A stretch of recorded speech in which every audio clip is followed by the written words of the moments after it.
Can we quickly look at the agenda for today, Thursday, 7th of August 2025, and adopt either with amendment or without amendment? I move that we adopt the agenda. All right, it has been moved and seconded that we adopt the agenda without amendment. Thank you. Good morning, Mr. Kanyi. Yeah. Quickly, we introduce ourselves. I know we have done that earlier when you visit the first time, but we'll do it again, just for procedure. I am Honorable Abdullah Sise, Chairperson of the Special Select Committee. Quickly. Honorable Mali Sise, Vice Chair. Honorable Swaibu Ture, member. Honorable Alhaji Mbo, member.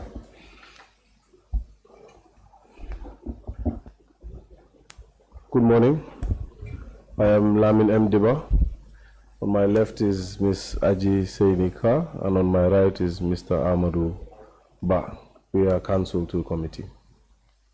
Thank you, Council. Mr. Kanyi, you're welcome again for your second appearance.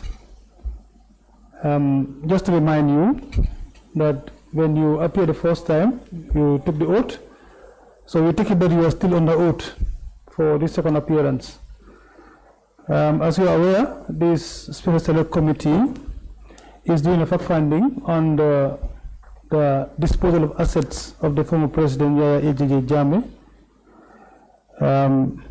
Just to ensure that the process and procedures for the disposal was transparent and fair as well.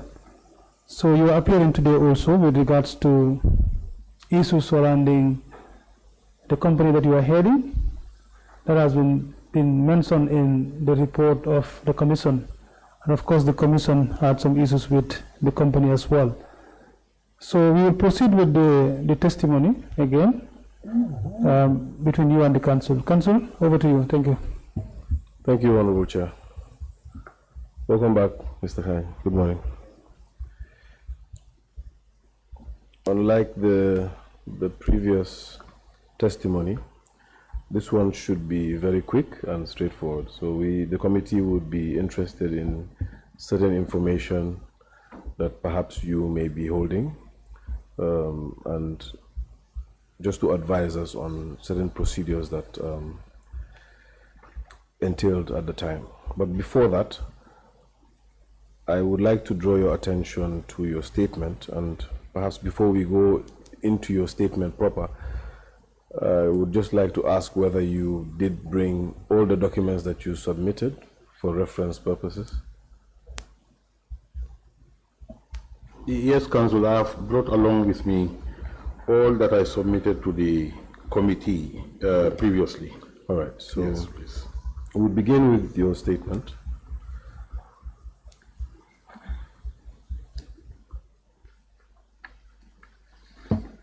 Okay. And the first paragraph of your statement, could you read out, perhaps don't read out, but just explain, just to refresh our memory, on when you were appointed as the general manager of GTSC, any gaps that may have occurred, and your reinstatement, if any, up until this date. Just put the committee through. Good morning once again. Thank you, Chairman and Council. As I said before, and on my statement, I was appointed as General Manager of Gambia Transport Service Company in July 2013, when the company was formed, and was working there until June 2016, when my services were terminated. And I was out of office for 18 months. That is from June 2018 up to December 2017. I was reinstated in 2018, precisely 2nd of January, and still occupying the same position up to today as General Manager of Gambia Transport Service Company. So the gap that you had as general manager was in between June of 2016 and December of 2017, correct? That's correct, Council. Do you recall the exact date in December that you resumed? No, I resumed 2nd of January 2018. 2nd of January. 2018.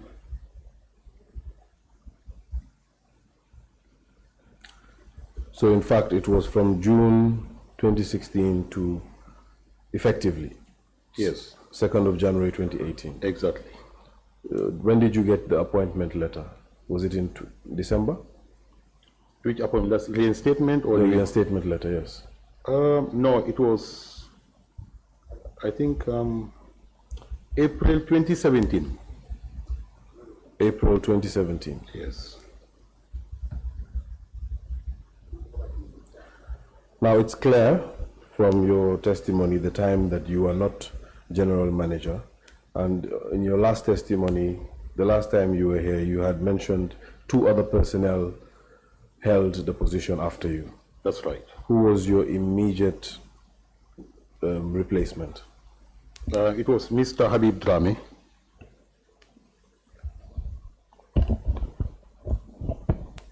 Do you know the period Mr. Drame held the position of general manager?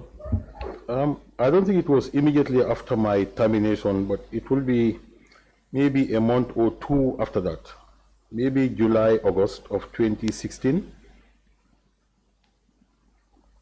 until early December, as I said before, to early December 2017 when he was appointed minister. Until December 2017. Early part of December, yes. What about the other holder of the office? He stepped in shortly after Mr. Drame's appointment as minister.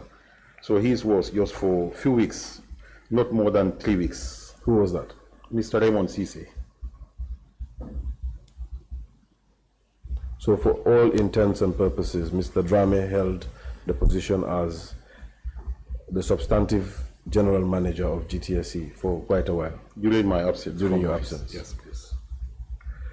So just to reconcile, you mentioned that your your reinstatement letter arrived in April of 2017. Yes. That's April when I of got 2017. the reinstatement letter, yes. But at that time, it was Mr. Habib Drame who was the holder of the position. Yes, And he remained the holder of the position until December of that same year. exactly. Did the letter state when you were to resume? With immediate effect, that was April 2017. Can you reconcile that for us? Mr. Habib Drame was still general manager, yet your letter says that you should resume with immediate effect. I said it was a difficult period. I think during my last appearance here, we call it the GTSC impasse. I don't want to go in details, but that's what happened. We love If you details. can in spare this me the committee. trouble of not mentioning it, I would appreciate that. Is it any information that is confidential, Mr. Kanyi? Somehow. We would ask that perhaps you give a statement to the investigators It's okay. after this I will do in that. respect to that period. It's okay. I will do that. Honorable Chair, if you permit, I would skip that period. Sakanya, I would then forward you to paragraph 4. Yes. Let's fast forward to 2017 to July 2017. The commission was set up.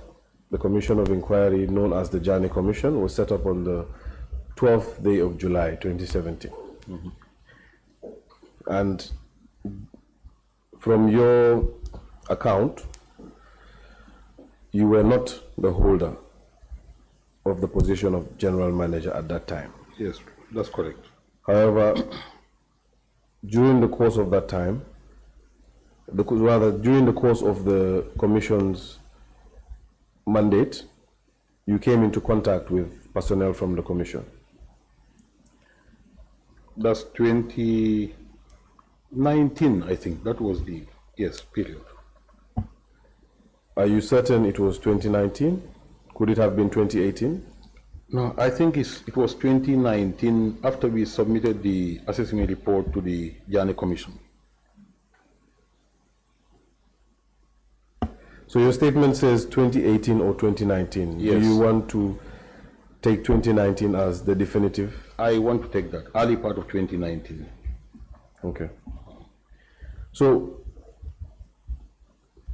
having paragraph 4 of your statement as a background, perhaps if you can do me the pleasure of reading the entire paragraph 4 and then explaining the contents of it and the events that transpired. Paragraph 4 of my statement reads, in terms of my engagement with the Janneh Commission, I was never formally invited as a witness. However, I did have a brief meeting with the lead counsel, Mrs. Ami Bensouda, sometime in either 2018 or 2019. I was accompanied by Mr. Khalifa Sise, the then head of our technical department. The meeting took place at a hotel, possibly Jembe Hotel, and I was focused on a proposal for GTSC to consider purchasing certain buses that reportedly belonged to the former president or State House. So, Mr. Kanyi, how was the contact made with the lead counsel? And of course, you have clarified in your statement that by lead counsel you mean Ms. Ami Bensouda. That's correct. That's correct. Yes. How was the contact initiated with Ms. Bensouda? As I said in my statement, I was contacted by the commission through my technical director, Mr. Khalifa Sisi. How it was made to him, I wasn't very sure, but he verbally communicated to me that we were invited to a meeting by the lead counsel of the Janneh Commission on these buses, as I stated in the statement. And just to be unequivocally clear, there was no formal invitation to this meeting? There was none. And also, was there an agenda item, or did Mr. Khalifa tell you verbally what the agenda of this meeting would be? Rather, Mr. Sise? Yes, I was informed about the essence of the meeting, which, as I said in my statement, was for GTSC to consider buying some of the buses that were under Janneh Commission's custody. So, to the best of your recollection, that was the main agenda item? That was the main one. For the GTSC to buy buses from the commission? Yes. The issue of valuation did not come up? It did not come up. But what happened, we had done the valuation, as I said, or the valuation exercise started way back, or the engagement started on valuation way back in 2017, and GTSC concluded the assignment in November 2018 with the submission of the valuation report. This meeting with the lead counsel post-dates the valuation process? Yes. In your experience, before I go there actually, Mr. Kanyi, do you remember the month of the meeting by any chance? I can't, but I want to believe it should be early 2019. You don't recall any specific month? Cannot recall, to be frank. I can't recall. Would any records from your office show any minutes of the meeting, any notes that you took, guide you as to the date of that meeting? No records were taken, no minutes taken. I think we were only myself, Mr. Khalifa Sise, Mrs. Ami Bensouda, and another person. I think we were 4 in the room or in the office. Do you recall who that person is? I cannot. Does Mr. Khalifa Sise still work at the GTSC? No, he is with another employer, but he is available. Could you confirm the identity of the 4th person and communicate that to Okay. the investigators of I can check that with him. the committee. Hopefully he will remember. So just before I move on that meeting, aside from the fact that the commission wished for GTSC to purchase some buses, what else was discussed? If I recall, that was the only one, and our position then was that we should be written to first, and then we assess the whole thing. But I hinted that it will be open conflict of interest, that GTSC assessed those buses that we are talking about purchasing, and it's not good that we should go near them to buy them. And that was the end of our engagement on this matter, and with the Janneh Commission. So aside from the fact that GTSC was involved in the valuation of the buses, is it usual for GTSC to buy items from other state institutions? It could be normal, but I don't think we've ever done it. I can't remember, unless I forgot. Something that has never been done is normal, Mr. Kanyi? No, you said whether GTSC could buy something from state enterprises. Yes. I said it could be normal. So it is normal for the commission to offer for sale buses to GTSC and GTSC buy? As I said, if there was no conflict of interest. Aside from the conflict of interest? Yes. The simple buying In fact, of buses? it could have been an opportunity for GTSC if we had not been involved in the assessment. Okay. Yes. Thank you. Then we needed buses very badly. So when you were offered, you declined purchasing the buses on the basis that you were involved in the valuation of the buses? Tacitly, because we made a condition that right to us first. So it was not a decline outright, but that was our condition. But there was no correspondence from the commission to us, and we said, well, that's the end of it. Okay. Can I direct you to paragraph 6 of your statement? Okay. Can you read the first sentence? As far as I'm aware, GTSC never received those buses despite our urgent need for fleet expansion at the time. Continue. Okay. I made a deliberate decision not to pursue that acquisition. Something... That's fine. That's okay. the first sentence. Okay. After the comma, you said you made a deliberate decision not to pursue the acquisition. Mm-hmm. Can you give us context on? Well, it's surrounding this issue of conflict of interest, that we cannot go near it because we assess them. Yes. Thank you. Thank you. Let's move on to the next paragraph of your statement. To the second sentence.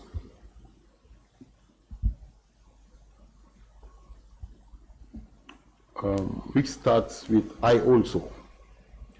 Yes. No. It starts with I was just resuming my role.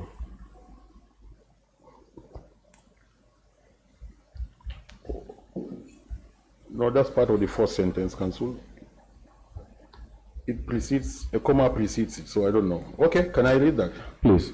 I was just resuming my role after a break. That's the end of the sentence. Yes, continue. Okay. I also do not remember seeing the valuation letter dated 16th November 2018 from my office, which was signed by Usman Diouf, the then mechanical engineer, who reportedly signed on behalf of me. If any such letters were received at GTSC, I'm not aware of them. And if they had come through my office, I will typically have minuted it, so I've minuted it, huh? Or minuted them for further action. However, I will check my records for such correspondences.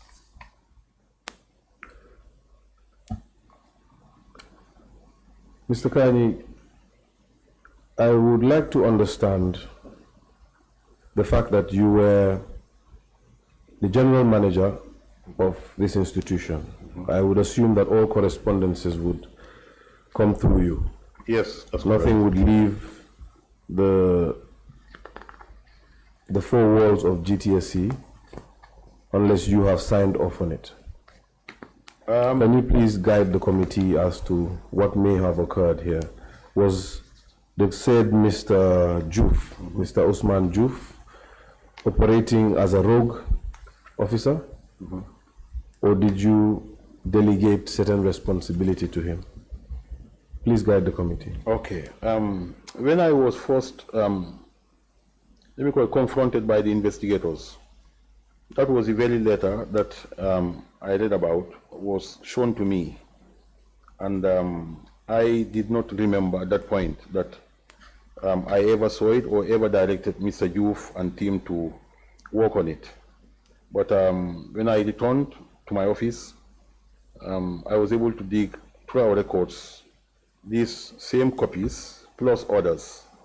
And I think I later remember that yes, we were indeed involved, or GTSC was indeed involved in this whole exercise under my authority.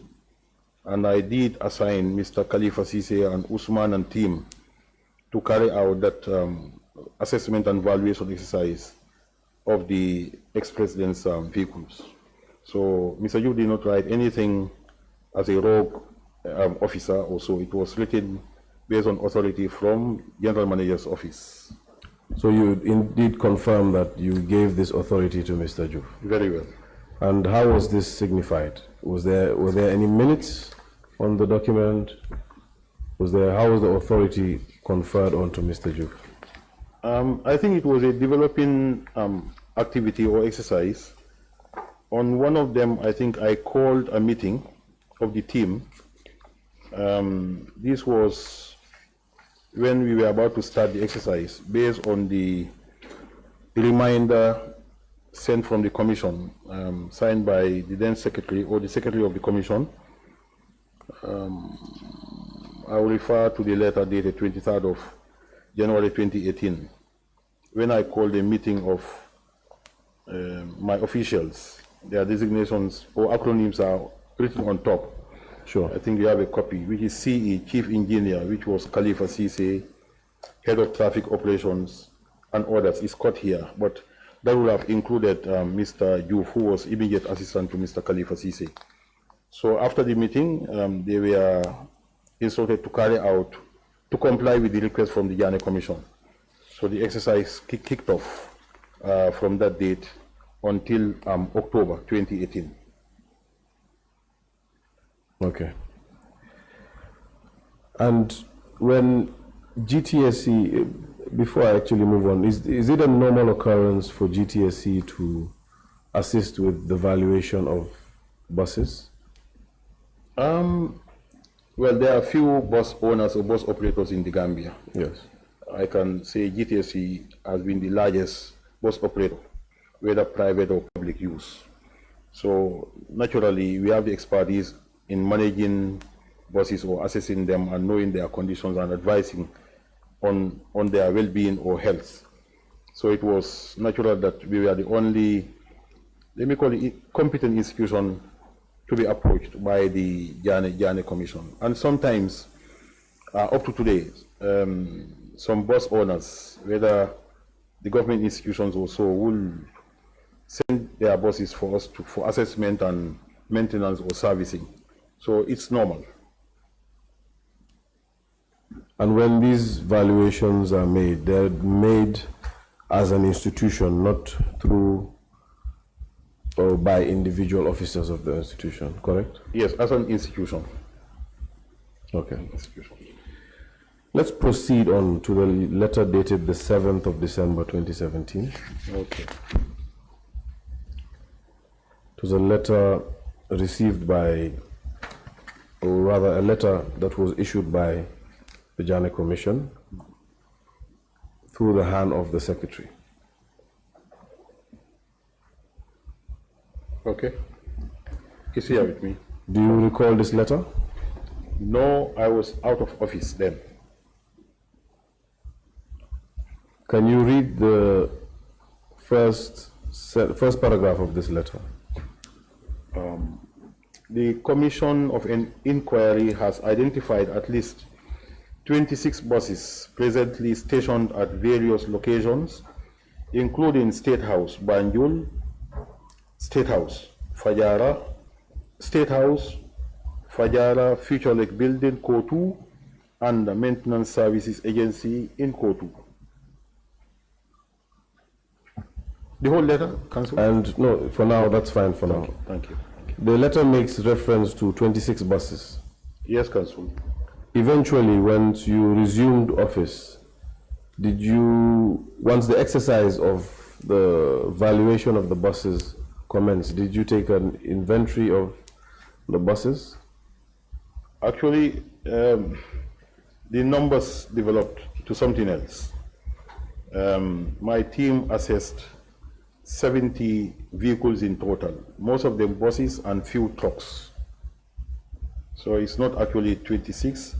And the locations also in this letter did not include Kanilai, but my team also visited Kanilai to assess some of the vehicles. So it was a total of 70 that were assessed and not 26. And when your team go on such operations, do they document their activities? Is there any activity report from these exercises? Not in very organized form, but they will jot down some notes and assess individual vehicles based on their specific conditions, then come and tabulate them according to their observation and assessment. Okay, we will get back to the activity in a bit. However, I would like us to proceed to the next paragraph. Kindly read out the next paragraph. Further to discussions between Commission, Council, and Mr. Habib Drame, the Commission has appointed your company to carry out a comprehensive survey of the buses with a view to determining their state, including roadworthiness and approximate value, and submit a report to the Commission. Now, Mr. Kanyi, you have already mentioned that you were not the office holder in this in this relevant period. Yes, that's correct. And you had further mentioned that it was one Mr. Habib Drame that was the office holder. Yes, Council. Is that the same Habib Drame that is referred to in this letter? The same Mr. Drame. Yes, Council. After you resumed office, when you were reinstated, where was Mr. Drame He was reinstated to, or he was appointed then to? serving as Minister of Interior during this period when I was reinstated. Okay. I would like you to take note of what the commission was requesting from GTSC. Okay. And that would be entailed in the last line. Okay.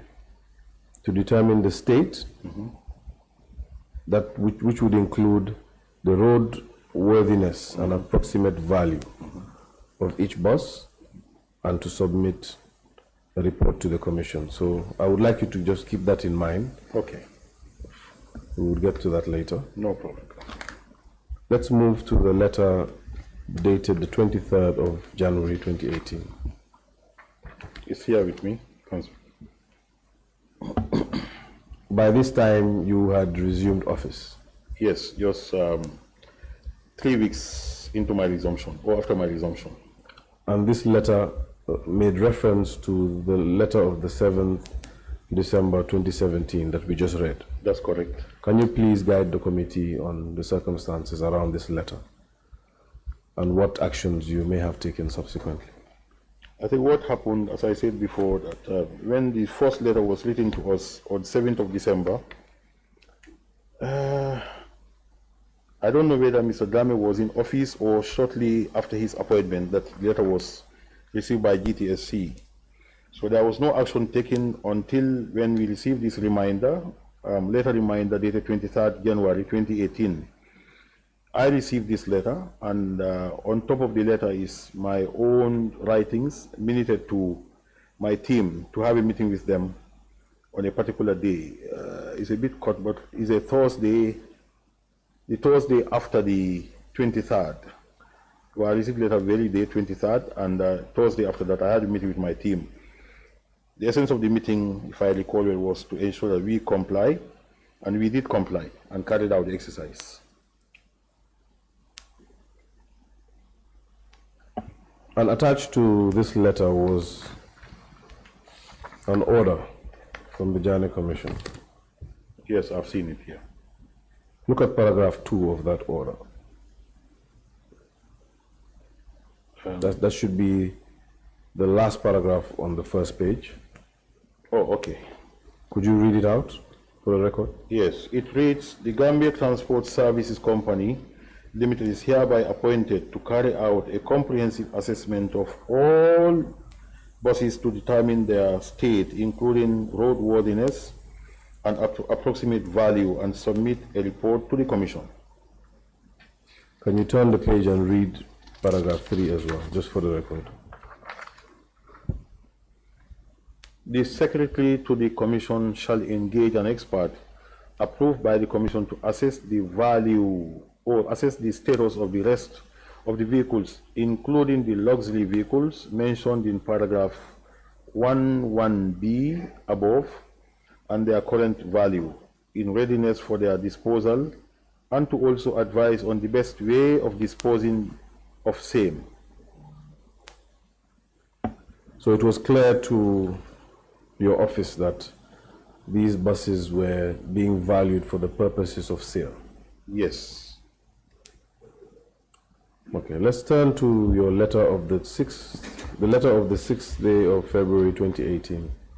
It is not a letter from your company, but rather a letter from the commander, rather the controller of government vehicles to the commander, State Guard, State House. Okay, I've seen it here. It is part of your submissions. Yes, Council. Could you explain this letter? Just guide the committee on the contents of this letter. That's a letter dated 6th February 2018 that my office received from the controller of government vehicles, Mr. Superintendent Farmara Sediba, with his signature, well, signed for him or with his signature, and it was dated 6th of February, but we received it on the 20, well, my minutes on it is dated 27th of March. That's what I want to believe it was the start of our exercise. Just to give clearance to GTSC team to have. Can you read out the year? 27th of March, which year? 2018. Proceed. Yes, the essence of the letter is to instruct or inform the Commander, State Guard, State House, Banjul, to give access to GTSC team, technical team, to assess the buses and trucks parked at State House, specifically the buses.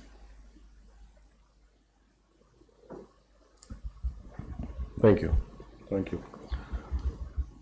So, if you turn to the letter dated the 17th of October 2018, it seems 10 months later, your company had responded to the letter dated the 7th of December 2017 from the commission. Mm-hmm. Are you there? Yes. Chair, for the purposes of the committee, that is GTSC 7, can you briefly just explain the contents of that letter? This letter from GTSC, signed for General Manager and signed by Mr. Khalifa Sise, was to send message to the Commission, the Janneh Commission, about GTSC's readiness to comply with the request or instruction to assess the buses and trucks belonging to the former president. And it went further to identify the the number in the technical team to be carrying out the assessment. That is three technicians. And who were those 3 technicians? Mr. Khalifa Sise was the head, and Mr. Usman Yuf was a member, and Mr. Dembo Jawara was another member, assisted by a clerk who was taking the records. So there were 4 people that accompanied the team from the commission. That carried out the exercise, but 3 technicians of the 4. Who is the 4th person? Salimata Drame. She was our engineering clerk at that time. Okay, let's make progress. Look at the letter dated the 16th of November. That should be the last correspondence for your submission. Yes, it's here with me as well. This is a letter that submits the report, assumably after the activity. Correct, Council? And this letter was submitted by one Mr. Juf on your behalf. That's correct. I am interested in 2 particular paragraphs of this letter. However, I would give you the opportunity of explaining the contents of the letter to the committee and for the record. This letter dated 16th November 2018, I would call it CAPS. CAPS, our exercise on the assessment and valuation of the vehicles. It marks the end of our engagement with the Janneh Commission based on their request. It was authored under instruction by Mr. Yuf on behalf of the company, and attached to it was a report on all the 70 vehicles that were assessed by GTSC technical team, assessed from scratch to the end, and then market values were attached to each of the individual vehicles assessed.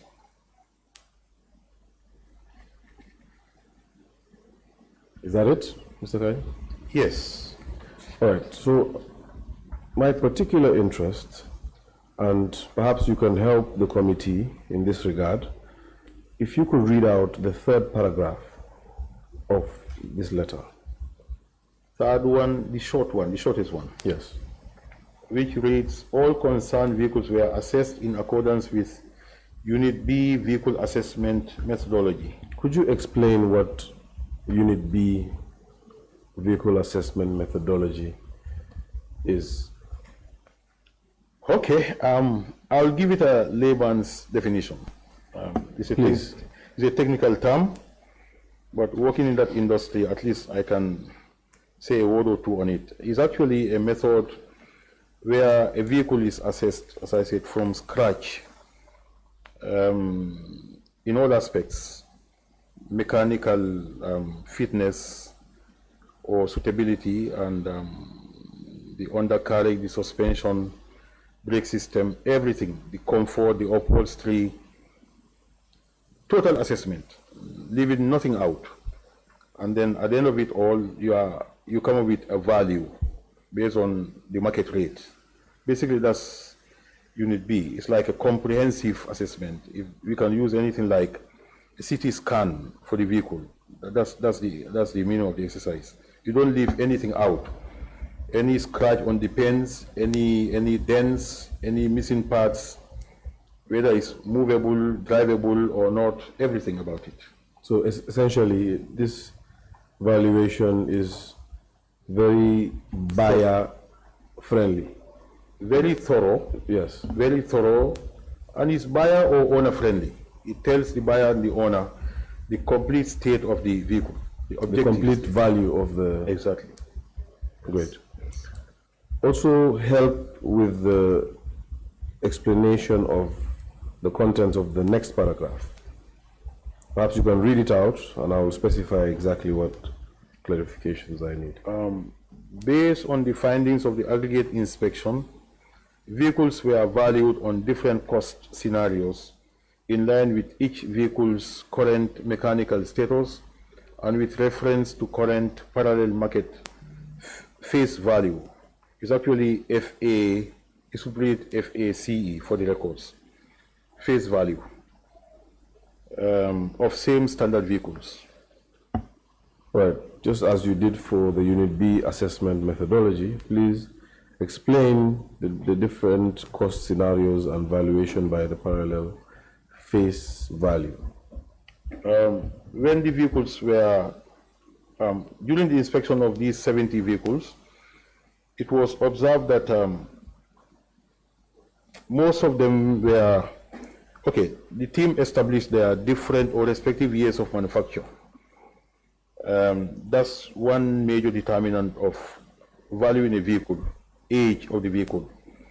And out of the 70, I think the oldest among them was in 1997. That means in 2018 it was 21 years old. And the others range from 2000, 2001, but the majority of them, about 50 of them, were manufactured between 2002 and 2007, the 4-year span, about 50 of the 70. And the newest among the 70 was a 2011 make. It was manufactured in 2011.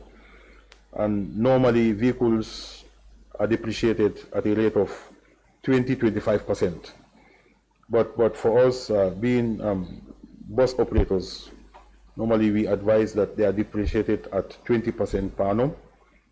And as I said, depreciating that at that rate, by the 5th year, the value in the books will have been 0, but doesn't mean that they don't have any value in the market.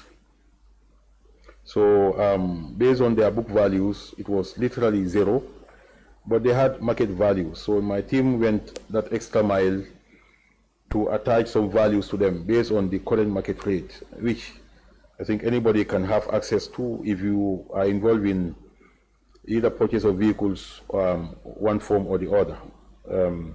So these were established, and but they also checked whether those vehicles will be sold as they were, but most of them, with exception of 1 or 2 of few, very few, had issues. Some of them are very serious issues that will be as good as scrap vehicles.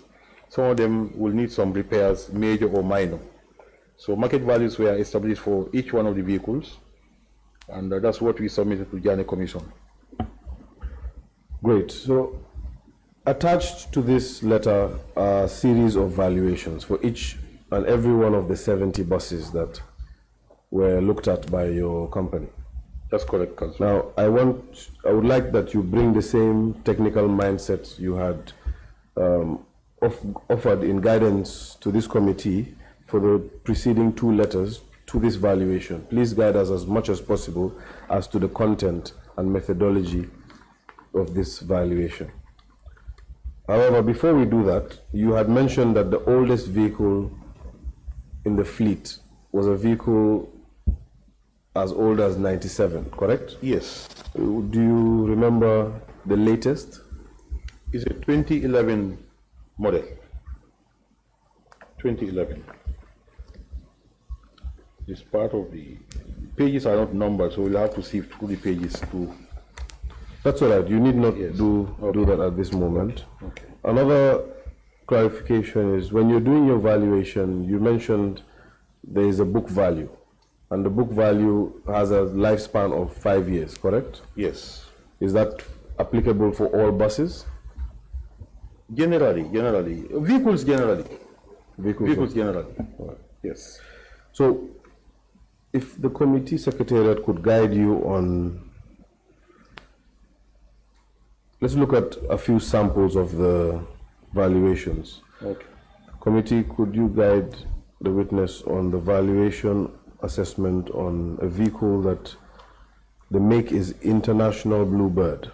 It was manufactured in 2003.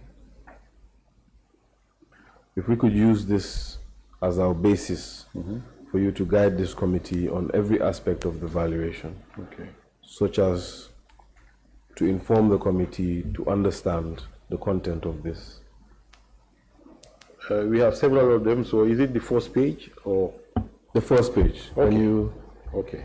what is the value of the Yes. vehicle? Is it 462,000 Yes, this with a particular- cost of 38,000? Okay, let me count. Is that the one? Yes, that's the one. All right. Okay. This particular vehicle is a bluebird. Is international bluebird. It's like those long buses with protruded nose. I think you see those such bus types in the West as school buses, particularly. I think our army has few of them. They still use few of them, 1 or 2. I could see them in traffic. They were the buses one time operated by a transport company before GTSC came into being called UTSCO, UTSCO, United Transport Service Company. They were one of those buses, but the buses did not last long. They were all parked, mainly at Kotu Workshop. Most of them were parked at Kotu Workshop. And this particular bus has its... When you say Kotu Workshop, which... they Can you call be it specific? Maintenance Services Agency. Some call it Kotu Central Workshop. Thank you. Proceed. Yes. Not far from the Navek power station. And this particular vehicle was made in 2003. So at point of assessment, it was 15 years old. So naturally, going by the book value, it was 0. It has lived for more than 5 years, based on the 20% depreciation rate. Notwithstanding, however scrap it was, it will attract some value in the market, whether the steel or the aluminum content or all whatnot. And it was assessed, and my team observed that it had a missing battery or missing batteries. Normally they have 2 or 4 or 5 batteries, these are large vehicles. It was valued, the missing batteries were costed at $18,000, and it has a broken front glass door, which was valued at $20,000. So if these two had not been issues with the bus, it would have been valued at $500,000, despite its age. And subtracting the cost of those missing or problematic issues, that is the batteries and the broken glass doors, the net value, market value, went to $462,000.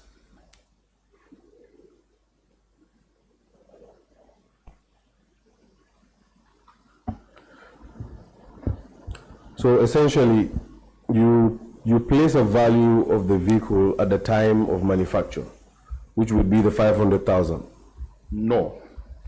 At time of manufacture, it would have been several millions. Okay. But as I said, it's 15 years at point of valuation. 2003 to 2018 is 15 years. So what does the 500,000 signify? That's the market value. The market value at Yes. the time, Yes. Yes. with account of all the year, the book, the fact that it has a lapse of the book Exactly. value 3 times over. Exactly. Exactly. Yes. And then after you get the market value, you subtract all the anomalies, The exact cost of adjustments, the cost repairs, of and it so on. to get it back to the road. Net market value. Okay. Yes. And then that's when you then get the figure of 462,000. Exactly. All right, let's just do the same for another bus. This one is a VDL bus. It's made in Belgium and it was manufactured. The manufacture date is not applicable, but it was given a cost of 2.6 Okay. and a value of 4.5. I would ask the Secretariat to assist you if Council, you cannot. can you possibly guide us? Where are you reading from? This is all in the valuation report. The one that we are having. Yes, indeed. Is it this one? Okay. It's here. Yes. Yes. I've seen it. Okay. Okay. Okay. I've seen it. The other one will be this one. Maybe you can guess.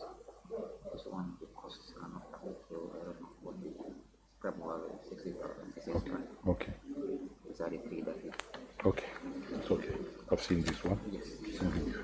Okay. I'm going to. It says scrap and the value is 60,000. Okay. What level is it? Deep inside the page?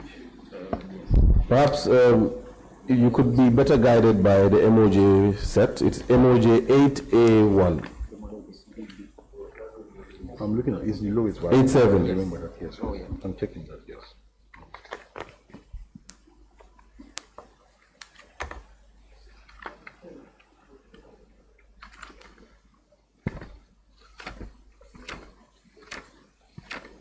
It's here. Yes, exactly. Yes. Okay, it's okay, it's okay. Thank you. Thank you.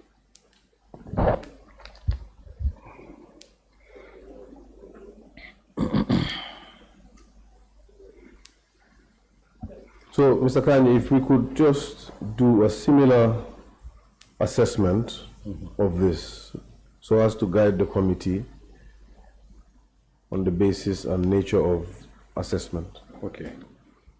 evaluation. So this particular vehicle or bus as a brand is VDL. It's a European brand. The main manufacturing plant is in Belgium. It's actually, they call it Vehicle d'Af Leland. That's the meaning of VDL. Vehicle d'Af Leland. Year of manufacture is absent, but it's clicking to me. I want to say it for the records that this might be a 2011-12 model. A 2011 or 12 model. Because at GTSC level, we were one time engaged in VDL for supply of buses to GTSC, but that did not materialize. And I recall one or two were given to Office of the President during that time for use as samples for Gambia to appreciate the quality of the vehicles.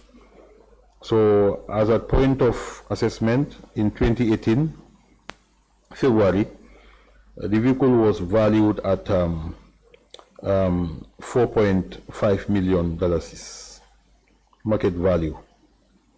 But as you could see in the breakdown of the defects, let me call them defects, that the engine has gone. The engine is defective. You call it completely out. It has a faulty engine, non-functional engine. And with any vehicle that has a malfunctioning engine, that will require you to scrap the engine. It will normally lose half of its value. Any vehicle, if the engine is out, then it's as good as half good. Yes, it's like a dead vehicle. And then in the assessment of my technical team of this particular vehicle, they detected that the missing key, the ignition key was missing. That's where you start the engine with, which was costed at 20,000, plus the engine costed at 2.5 million. And they said the technical team assessed that the particular vehicle is actually worn out beyond limits. You can call it beyond repairs, but it will have certain valuable elements that if you sell it as scrap, most of these vehicles have a lot of aluminum and copper content, and that's very valuable scrap item that any scrap dealer will jump at. So the team came with a net value of 1.89 million as against the market value of 4.5, taking into account the defects, which totaled $2.61 million.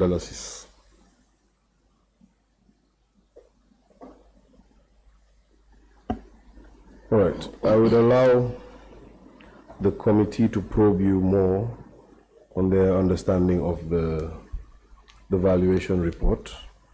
Just a few more questions from me. If the committee secretariat could guide the witness on the valuation report that has not applicable in several columns of its costs column. Can you see it? For the last one. Okay. Okay, that's, It has an overall value of 60,000. I've seen it.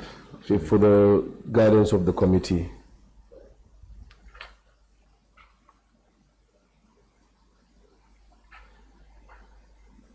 Can I proceed? Chair, can we proceed? Or would the committee like to trace the document?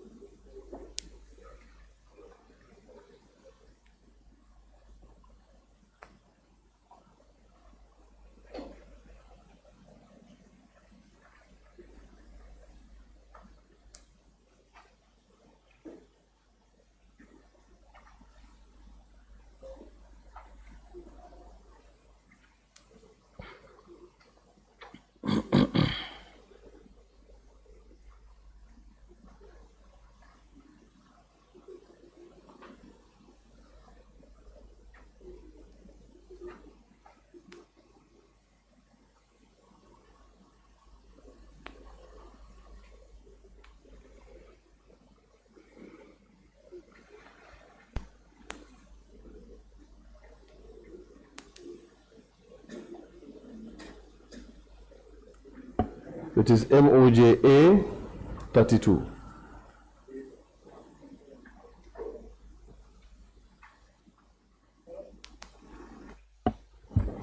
Can you take us through this particular? Yeah.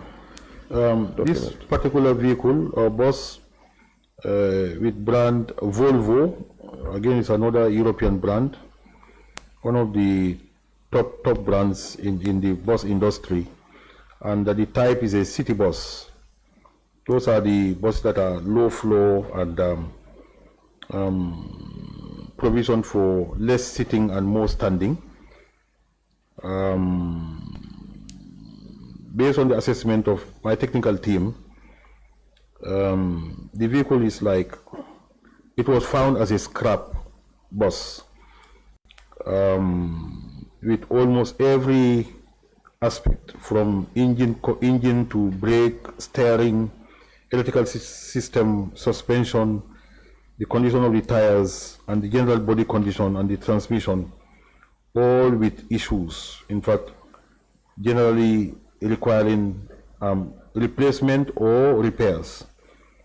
And assuming these things did not happen to the bus, it would have been valued.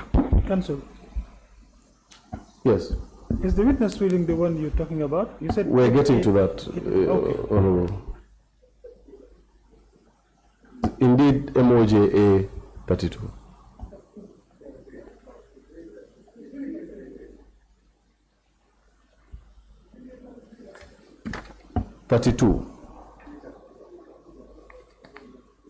Is it a Bluebird?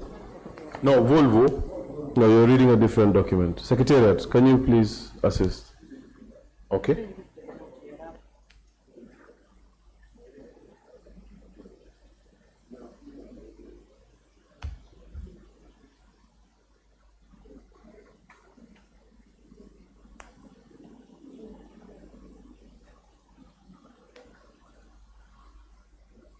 Another one that have a scrap value of 60,000, different from this. I'm not sure, I need to check. Because the one they are referring. Which brand is that? Yes, It's Volvo also. yes. There's another one here. No, wait, there's another one here.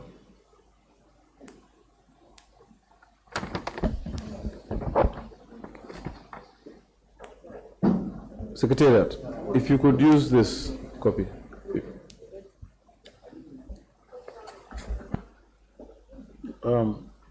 Looks like there is a duplication here. I don't know.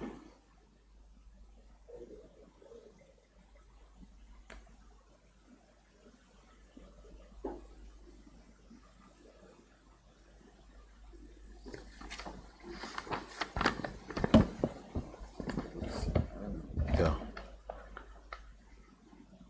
What is the mark model there? Do you see? With serial number. Serial number. No, it's different. No, maybe they're. If you could use that copy, No, this is this one. Mr. Kanyi, so that we can gain time. Okay. Before you proceed, actually. Could you read out the chassis number? Slowly and carefully. Okay, it's IBA KFC KA 17 F2 40609. Yes, indeed. Now, continue with your assessment. Okay. This particular bus, Bluebird, was also assessed. Year of manufacture not available. It was assessed in February 2018, and going by the observations, almost every aspect of this particular vehicle was not available for assessment. Like there was no engine, no brake system. It's like an empty aluminum or steel box. Yes, everything about it, whether the engine, the brakes, the steering, the electrical wiring or the system, the shock absorbers, tires, seats, all taken away. The gearbox, transmission, everything taken away. So the team described this as good as just a scrap. So I say some of them are aluminum or good steel or brass or copper, which normally there is a weight or a price attached to it in dollar terms based on its weight. The team assessed it at $60,000 based on the fact that it's an empty steel or aluminum box, no other thing. So the only thing it's good for is scrap, valued at $60,000, and that the weight was estimated to be around 15 tons. Yes. Okay.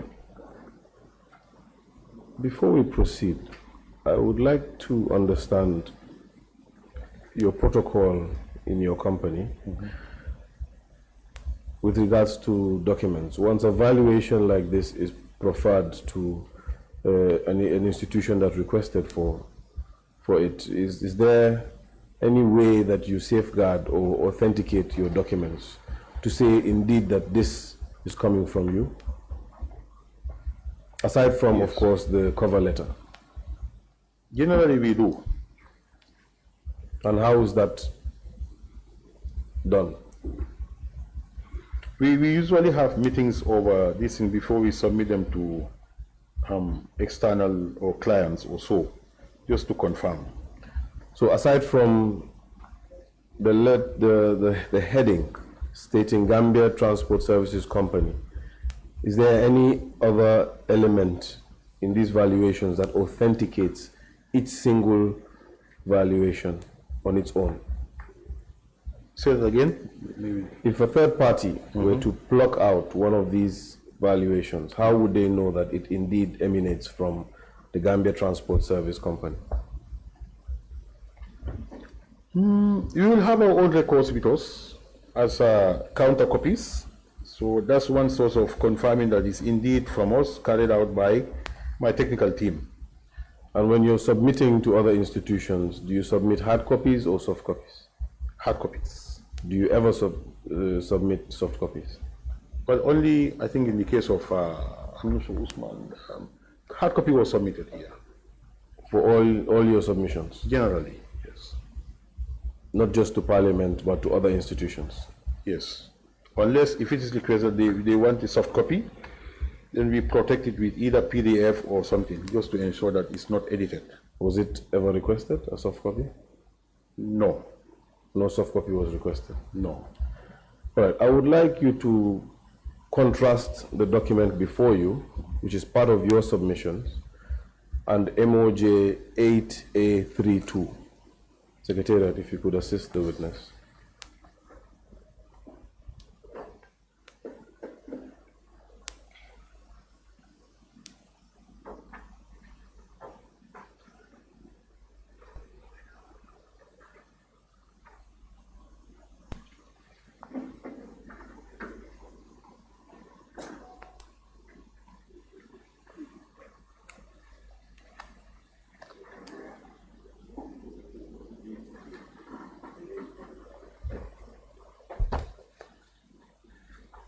So can we look at the documents together? Okay. There is a heading on both documents, right? Yes, Council. The heading tallies. Yes. And what is the heading? Gambia Transport Service Company. And you confirm that both documents have the same heading? Yes, the same. Okay. And then it has a subheading. Yes, Are they the same? Vehicle assessment stroke valuation. Yes, the same. Same on both documents? Yes. On the document submitted by your company, GTSC? Yes. And the document submitted by the Ministry of Justice? Correct? Okay, this is from Minister of Justice. Yes. Okay. Are they the same?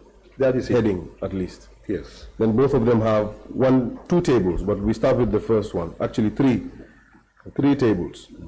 We start with the first one. Explain the first or second item. The first item, who is the customer? Janneh Commission, Janneh Commission. The same. Yes. What is the vehicle make on both of them? Bluebird, Bluebird. What is the session number on both of them? You can take your time to read it out and confirm they are the same on each document, and then confirm or deny, and then read out each of them. The one on my left, that's what I believe is from us. Is that correct? Yes. SASI number is IBA KFCKA17 F240 609. Can you read the one on your right? It's the same. You confirm that it's the same? Yes, Council. Let's fast forward to the date. 15th of February 2018 on both of them. Let's fast forward now to the observations column. Okay. Engine condition. What is the observation? Missing on both of them. What is the appropriate cost? On the one, I would say from us, not applicable, at that whole column is not applicable throughout. Every single column is not applicable? Yes. What about on the document submitted by MOJ? Blank. It is blank? Yes. So essentially they're the same document, but they are not the same document. Are you confirming that? Yes. Which one does your company take responsibility for? The one we submitted to the commission, through Mr. Youth, and recently through him to Mr. Dumbia.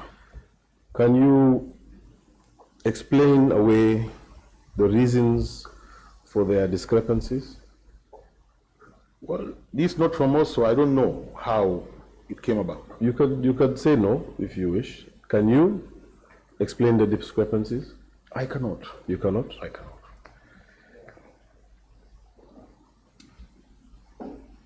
Again, I ask, at any point, did any institution request for soft copies of your valuation reports? And do you recall submitting any soft copies of such reports? I cannot remember.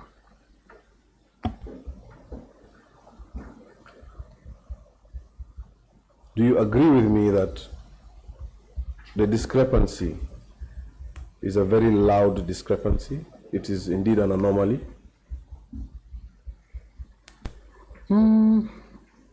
Subjective, but for me, as long as it did not change the final value, blank could be as good as not applicable.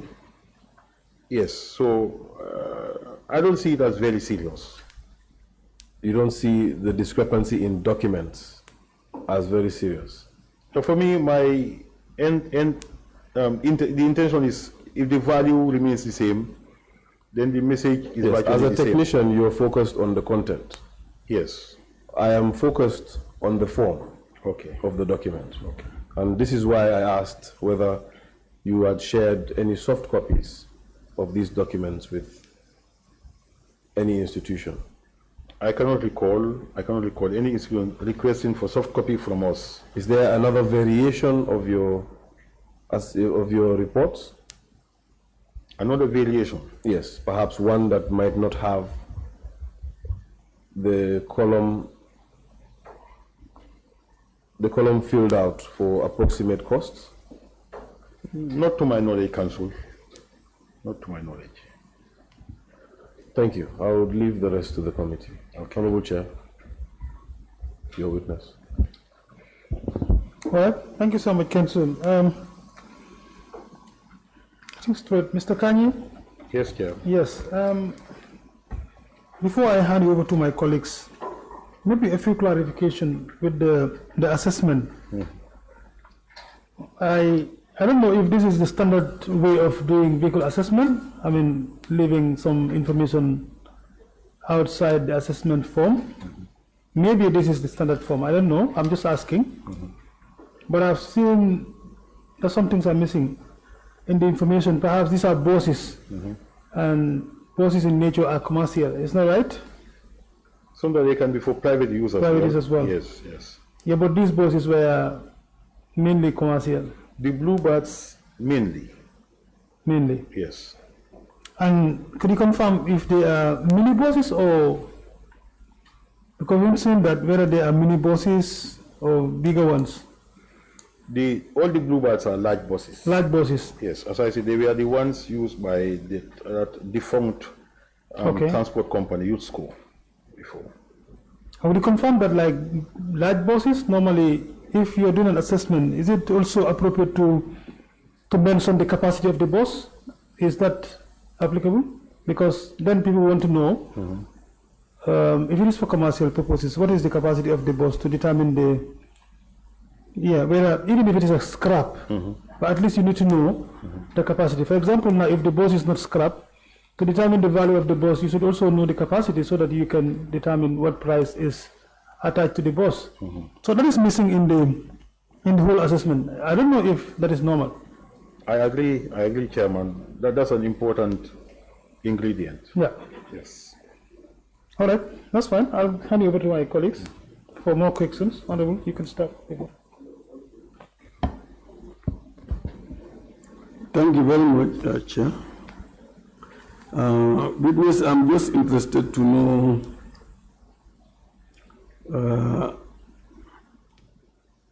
whether the GTSU was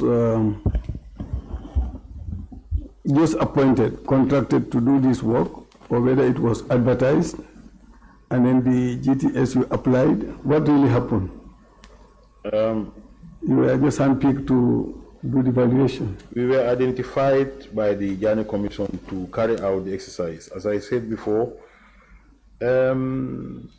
we are the largest users or operators of buses in the country. So by default, anything dealing with buses, we are call it the last resort. Yes, so that's how it was advertised. It was not advertised. It was not.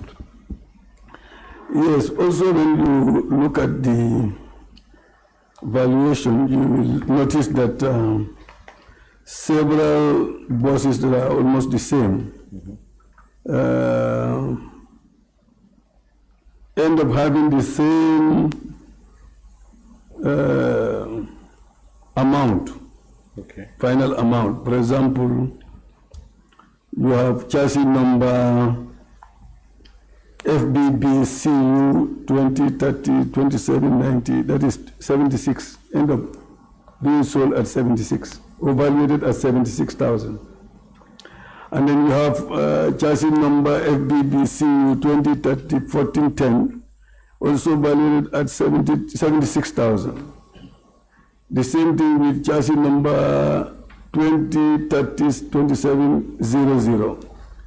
The same thing with 2030-3570, 76,000. The same thing with 2030-3570, 76,000. The same thing with 2030-1405, 76,000, and so on. So I just cannot understand how, is this a coincidence or is really a good evaluation that is done there, in your opinion? Honorable, I need to refer to all of them, so bear with me. I don't know.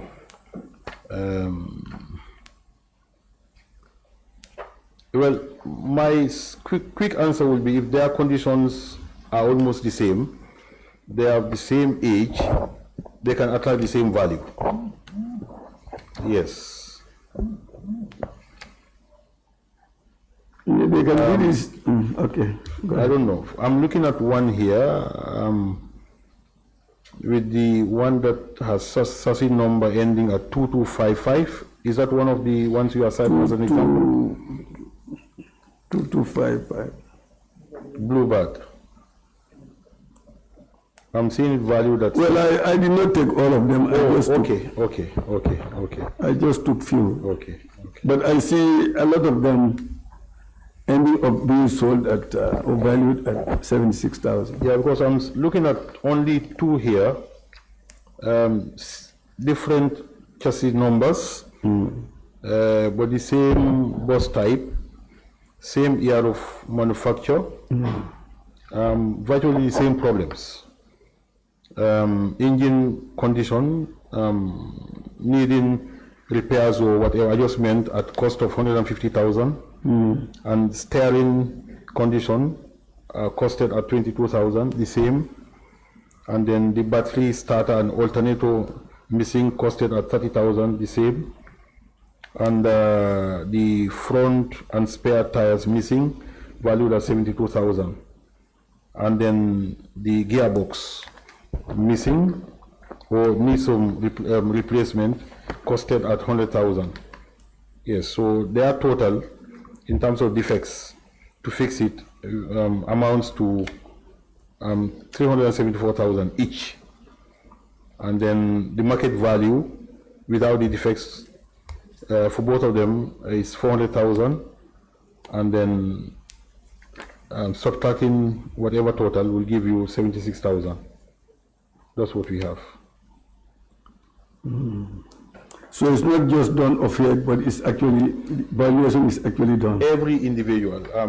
Mr. Youth and team were on the ground for several months. Yes. The exercise. Okay. Thank you. I want to also know, the vehicles categorized at State House, ones in Feature Lake, the others at Kotu. How many were at State House, how many were at Feature Lake, etc.? Did you do the categorization? No, but dates could guide us. I want to believe those that were in Kanila were assessed later part of the year, which was maybe October, September or so of 2018. And those with dates of February, March or so, I want to believe. I stand to be correct. I can contact Mr. Youth. Those who are on the ground. We are the ones around Greater Banjul area. That is Banjul, Feature Lake, Kotu, and the environment. Okay. Yes, also in your write-up, point 9, it says GTSU conducts vehicle valuation. And we have staff with formal training in automotive engineering who are sometimes engaged by third parties, including banks, for valuation purposes. However, I am not aware of any officially certified valuers in that field within the Gambia. Generally, someone with a higher diploma or degree in automotive engineering for institution.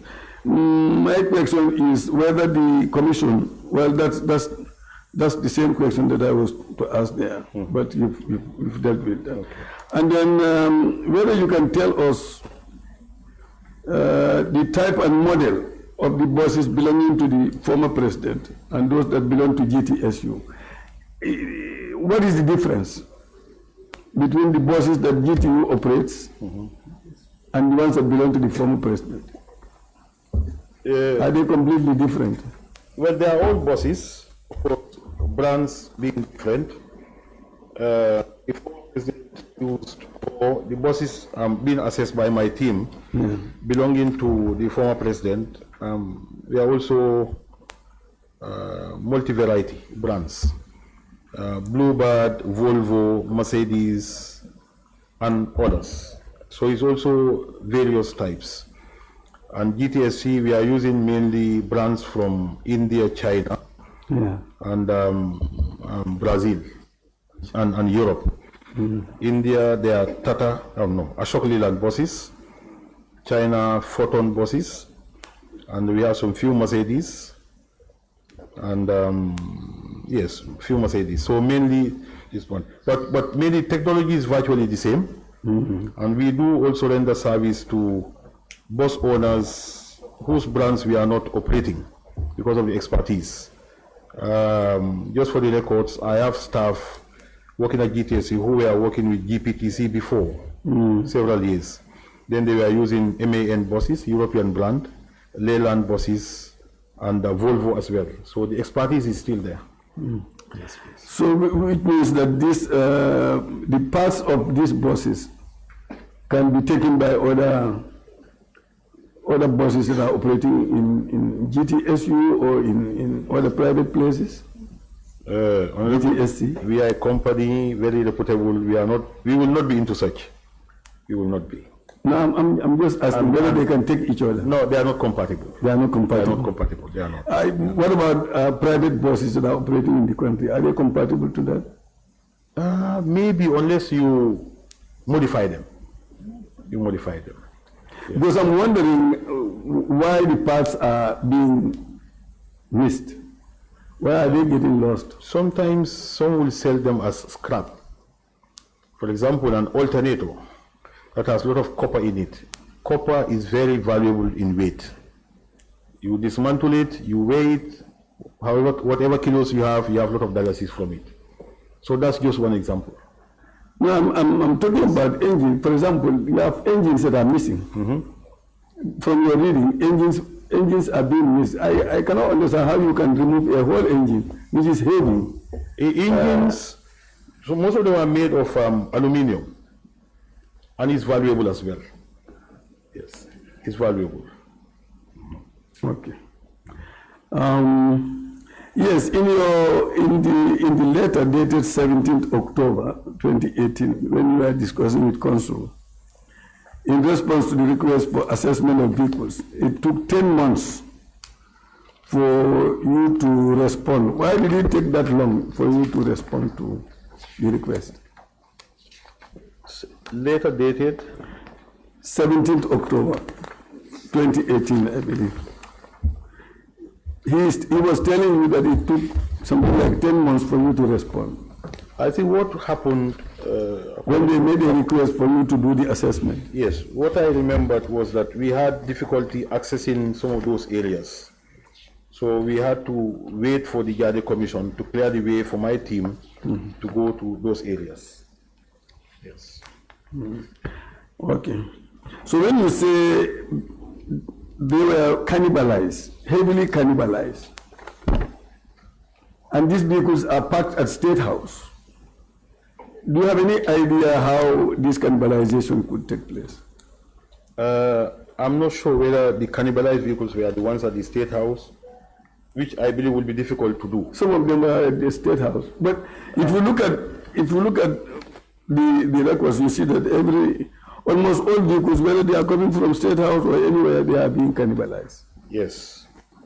Yes. So even at State House, they cannibalize vehicles. Well, it's a possibility, but I'm saying it's a remote possibility at State House. But maybe other stations like the Kotu Central Workshop and other areas. That's a possibility. Yes. Okay. Thank you, witness. Thank you, Chair. Thank you. Thank you. Yes. Here you go.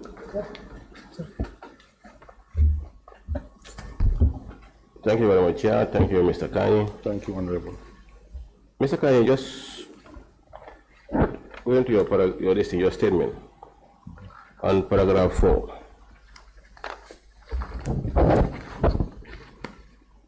Your meeting with the lead counsel. Was this meeting before the evaluation or after the evaluation? No, this will be after the evaluation. I think I corrected that to say the meeting must have taken place in early 2019. 2019. Yeah, that will be months after submission of the valuation report.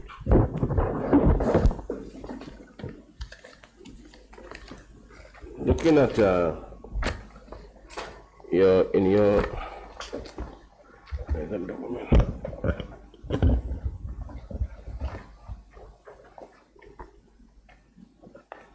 on GTSC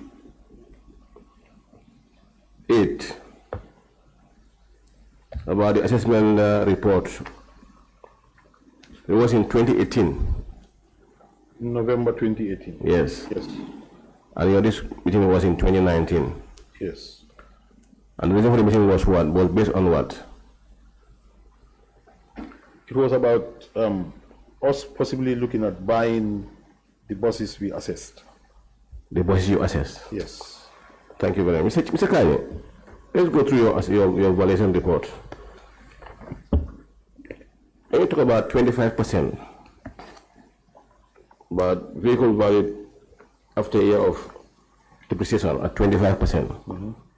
This 25%, is it yearly or a global figure that you use for the whole stock? It's yearly. It ranges based on what you are looking for. In some companies, some use 20%. Some use, generally in Gambia, people use 25%. In your own case, you are using 25%. Yes. So let's look at this one arithmetically and then come to look at the final figure. I mean, let's say on page, this is Kanye, or let's say the Ibico one. Page is not numbered. 8A5. 8A5. Honorable Chair, the discrepancy is that the witness has submitted valuation reports and MOJ has also submitted the same valuation reports. Perhaps if the committee secretariat could afford the witness with the MOJ submission, then he would be able to follow.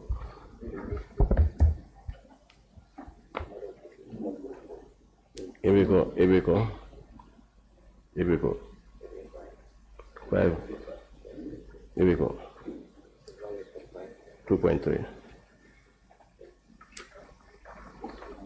And for the record, Mr. Kanyi, the Honorable asked you if the depreciation rate was 25% or 20%. You mentioned 25 to him, but you earlier mentioned 20 to me.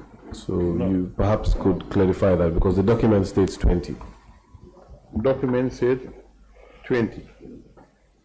Well, as I said, it varies. So depending on what you are looking for, you could use 20, you could use 25%. Yes. Are you there, Mr. Kanyi? Yes, Honorable. Okay, like, I mean, the initial sale value was 4 million. Okay. And then if you look at 25% of 4 million, it's how much? No. Honorable, let me, this was, its year of manufacture is 2011. 2011, yes. And at point of assessment, it was already 7 years old. So using whatever percentage, either 20 or 25%, its book value.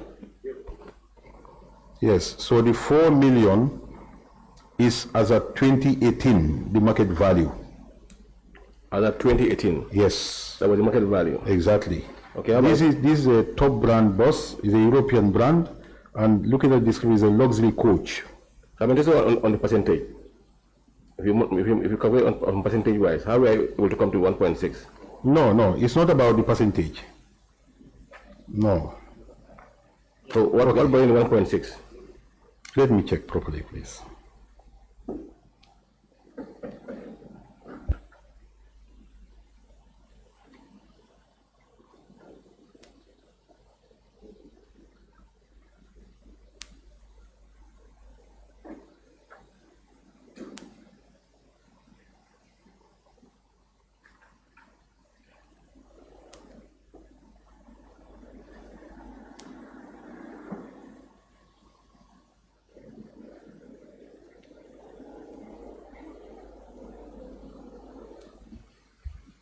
Just a minute, Honorable.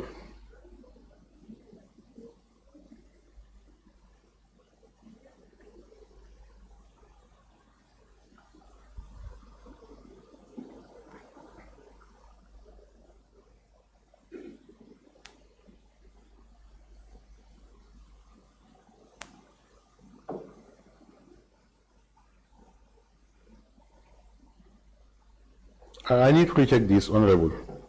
I need to recheck this properly. Because if you look at, if you go to the other page also, on 6. Is it? Yes. You're on track. Maybe I can help you. Don't move from there. Okay? Let me help you. If you look at it, your annual depreciation should have been 20%. That's your rate. Are you using 20% or 25%? 25 is what is there. Yes. Then good luck. Thank you. Yes, I've seen it. And if you go to the other one also, on 8A, it's the same problem again. Yes. Because you have 4 million, and 25% of 4 million is about 1 million. 1 million. And you're repeating the same figure again at 1.6. And the year of manufacture for this one was 2010. 2010, and the other one was 2011. So 1 year older than the other one. And yet still, you still have the same figures. What are you telling us here? Yeah, as I said, I need to check this properly and maybe back to you. If that is okay with the committee. Yeah. What are you saying, Chair? When do you want to get back to the committee, Mr. Kanyi? You want us to give you like 10 minutes or so? Maybe 30 minutes or so. 30 if minutes. that is not too long. No, it's okay. We all wanted the answer. Yes, So yes. what we will do then, yes, I think what we can do, lead counsel. I want to grant him that 30 minutes to go through and get back to the honorable member. So that being the case, I think we can stand down. Honorable, I would advise that, unfortunately, Honorable.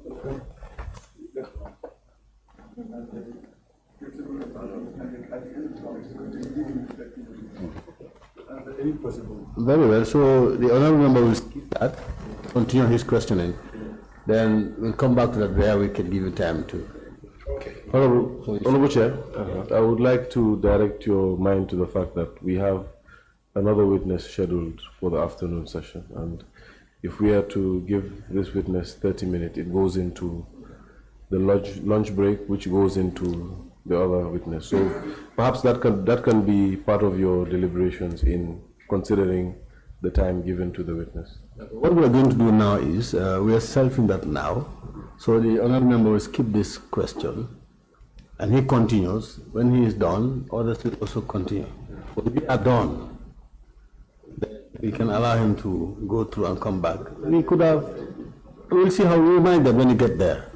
So for now, honorable member, can you skip and continue? But Chair, my only point here is, if you allow him to continue, from there, so you give him 30 minutes again, it's like you have to come back again to respond to this question. It might take a while, because this is an opener for me. I have a reason why I'm asking this question to him, because if you look at the valuation, if I don't have an error here, it means the whole valuation was wrong. It wasn't properly done. So compared to what I'm seeing here, it's like there's a problem. So what do you want? So if at all, I mean, he wants to give us to give him 30 minutes, it's like he's going to respond back after the session, or what? No, what we are saying now is, you skip this question. If you can do that, fine. Then you take your following questions. Then we come back to this particular question. Okay, Chair, what I will do is, I will, want to say something? Yeah, I want to say something. Okay. Yes, Chair, with your permission, for me, I think the witness have an answer to his question. Honorable Chair, if I could answer, please, a minute, please. My feelings are the witness has an answer to the question the member asked. It's either for the witness to tell us the figures that are inputted are wrong, or he will go and correct it. But for me, he knew the answer. Let him just give us the answer, we move on. It's already wrong. He cannot go there, correct it, come back, tell us these are the correct figures. Answer? Okay. No, me, I have questions. Not on this, I have questions. Counsel, yes, you were going to say something. It's fine, it has been overtaken by events. Witness, Yes, what's your position on that? Can you provide the answer now? No, I cannot. I need to consult my, let me call it accountants. Okay. Yes. So I don't have an answer to this now. This is why I said, give me a little bit of time to get back to the committee if it is acceptable. Yes, you don't have. Yes. Okay, we'll take it from that. That answer to committee. Let's take that. The decision will be hours later. Chair, thank you very much for the decision taken by you. I think I will stop here and then allow others to ask because I have many questions with regards to this valuation. So as far as there are no answers available now, so let me give the baton to other person to come up with their own questions. Thank you. At this point, I'll hand the chair back to the chair of the committee. Thank you. Okay, Honorable Professor, you can go ahead. Thank you, Chair, and thank you, Mr. Kanyi. Thank you, Honorable. Mr. Kanyi, I will refer you to emoji 8A2. 8A2. Yes.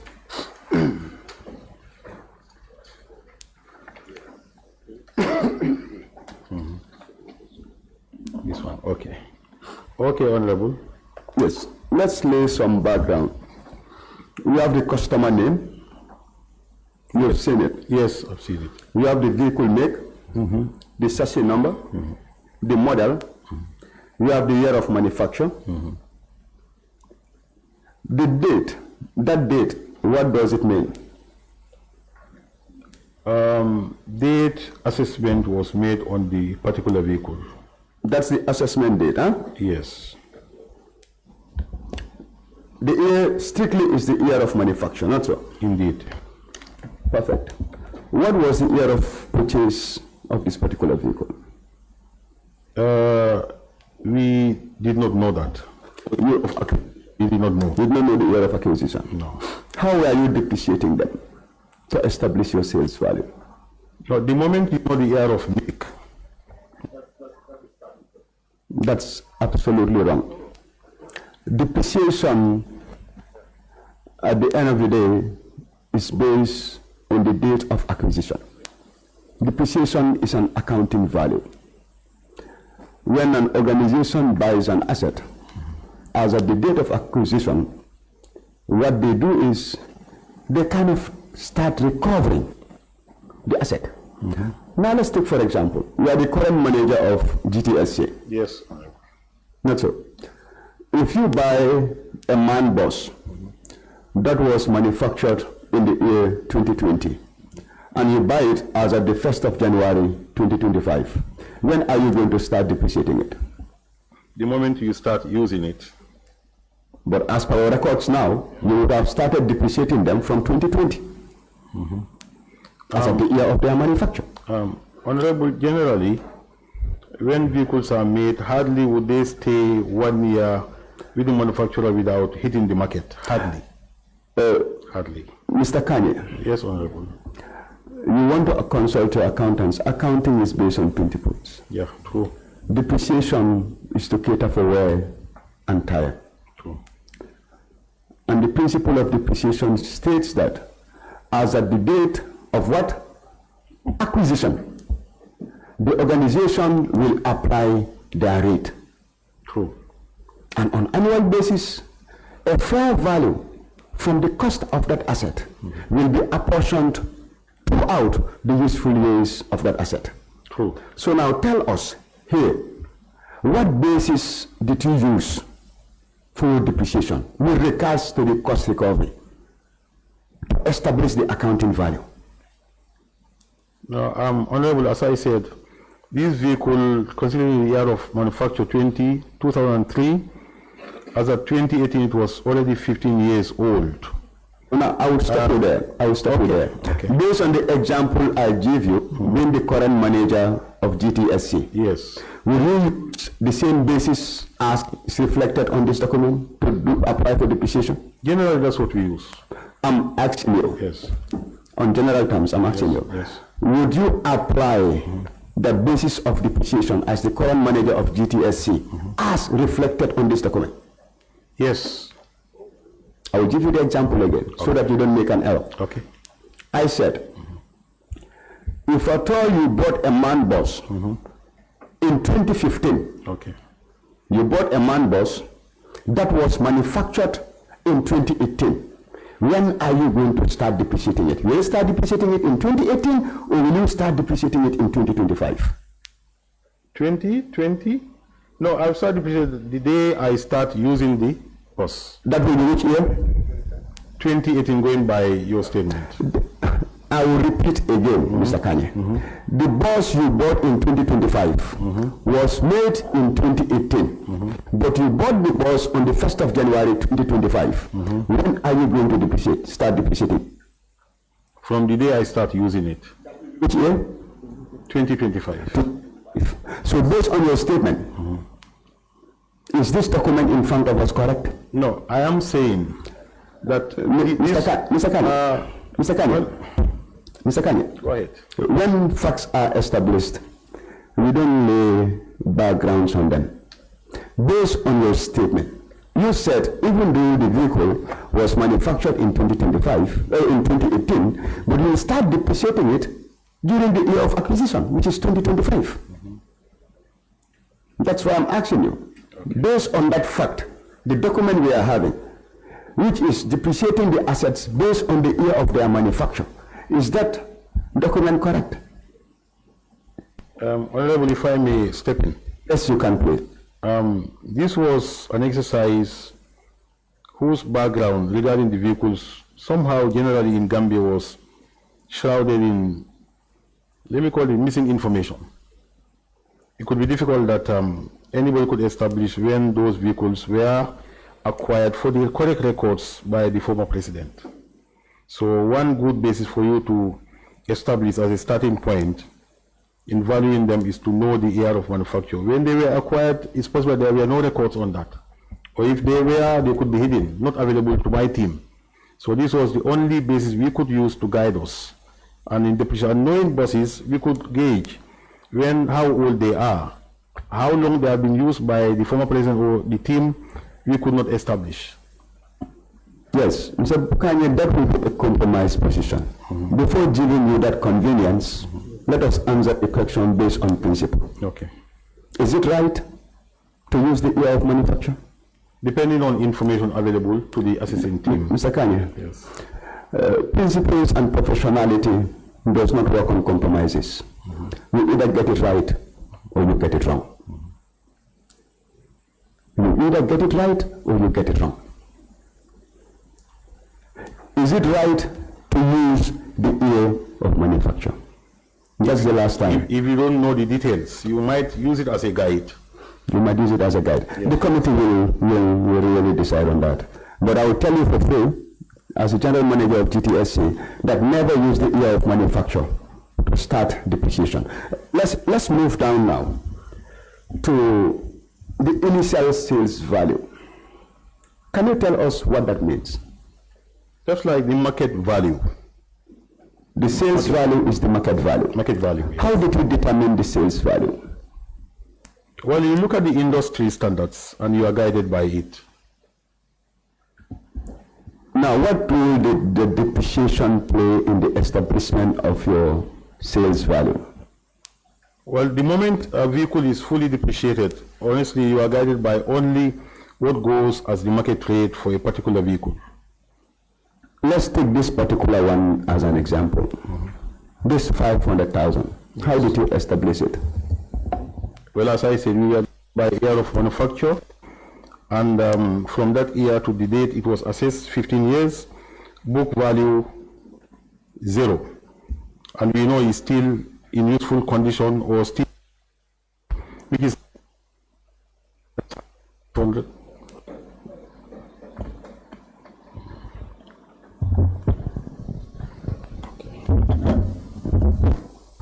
That's how the 5,000 was established as the going rate for this particular bus or others. What was the cost as at the time of acquisition? Not known to us. You did not know the cost of the vehicles? No. Then, why were you thinking of depreciation itself when you don't even know the cost? Why were you depreciating? Honorable, we are all users or buyers of vehicles. And most of the time in Gambia here, whatever vehicles we buy, especially for other uses, the second hand particularly, they are all fully depreciated. We all know that. But despite that knowledge, you attach values to them.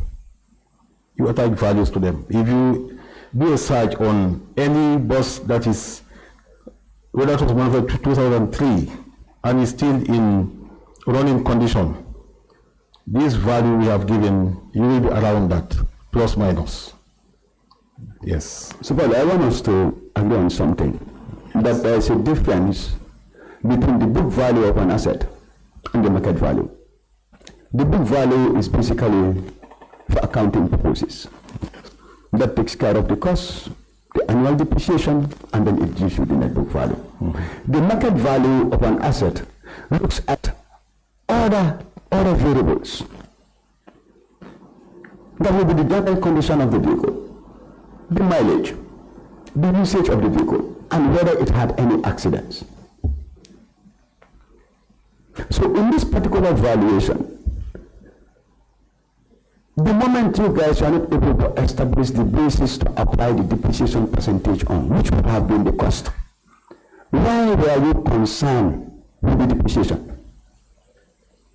As I said, the year of manufacture was the major determinant that guided us in our depreciation, with assumption that this must have been before and it has gotten its book value as 0.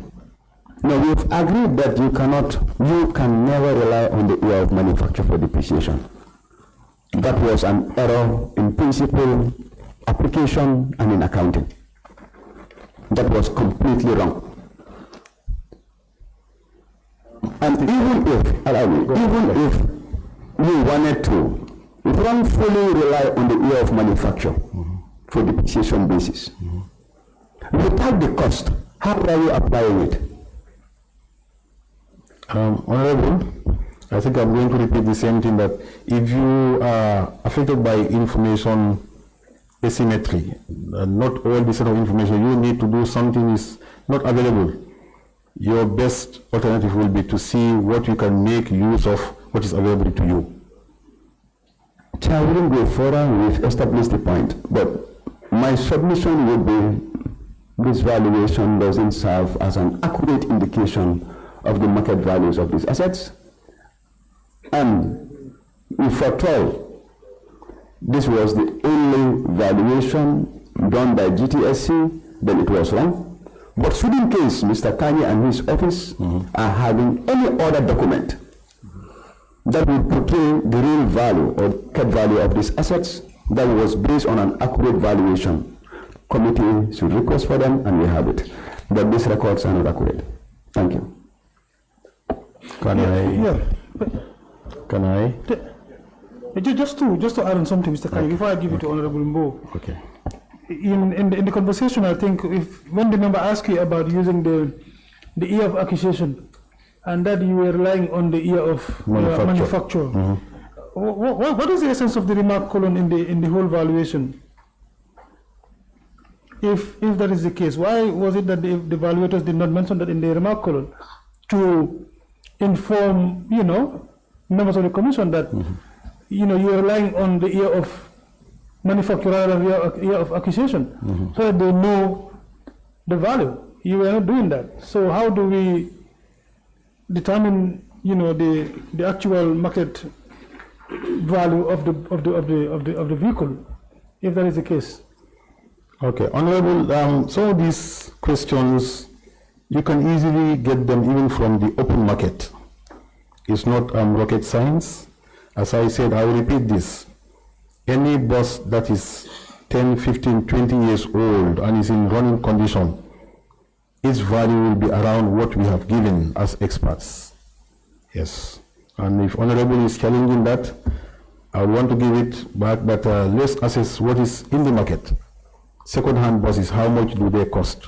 You will be guided accordingly.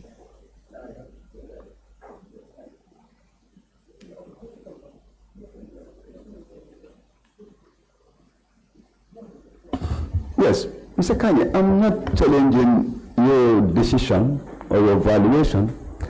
I'm assessing it based on the merits of your presentation.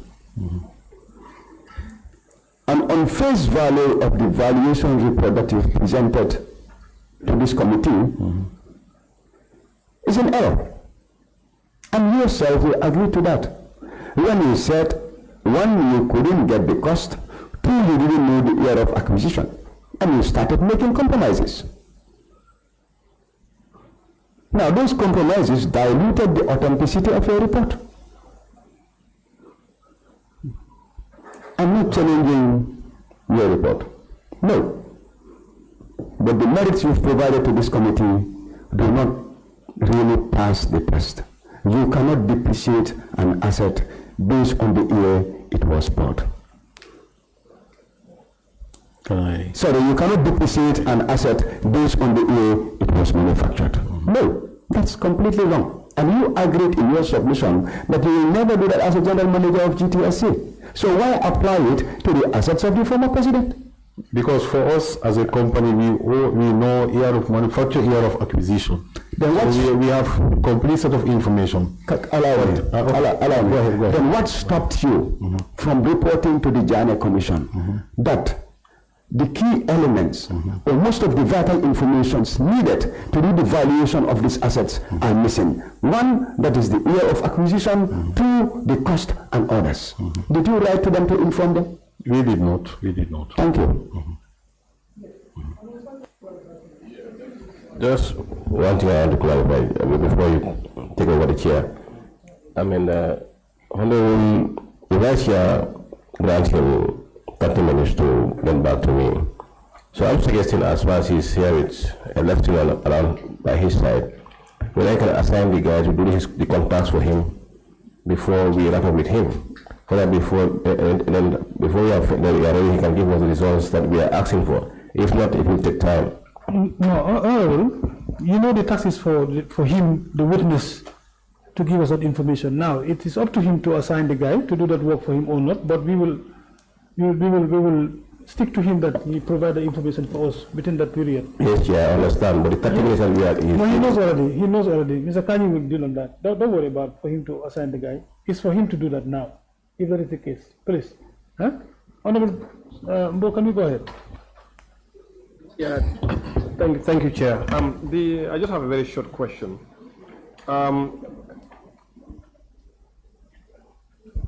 Yeah, thank you, Chair. Now, I just have a quick question. On the statement from Mr. Kanyi, number 9. Okay. He's saying that GTSC conducts vehicle valuations. Now, do you do this for a fee, or you just do it as you wish?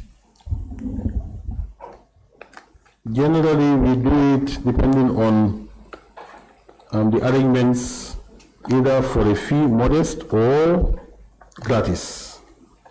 Okay, in this particular instance with the Janneh Commission, who assigned you to do these valuations on these vehicles, have you charged anything? We did not. The technical team was paid only, I think, 1 day allowance when they went to Kanilai. One day allowance? 1 day allowance, which was, I think, $600 per person. Okay, now just to continue where my colleague Fofana stopped on the depreciation. Were these vehicles acquired by the former president new, or were they used? Going by the ages, some of them were used, some of them new. Okay, but you never knew how much they were purchased for? No, we did not. Okay, so I think there's a real issue here, because if you do not know the purchase price, but then you want to do depreciation, I'm not too sure exactly how are you going to do that. That's a real issue. Yes. All right. Thank you very much, Chairman. Thank you.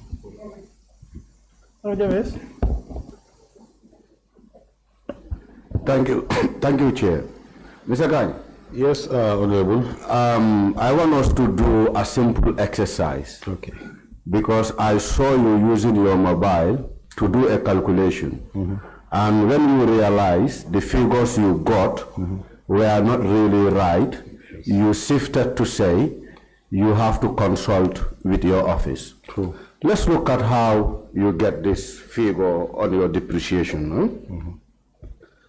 MOJ 8A4, and we can use our calculator and look at the initial sales value of the vehicle. Okay.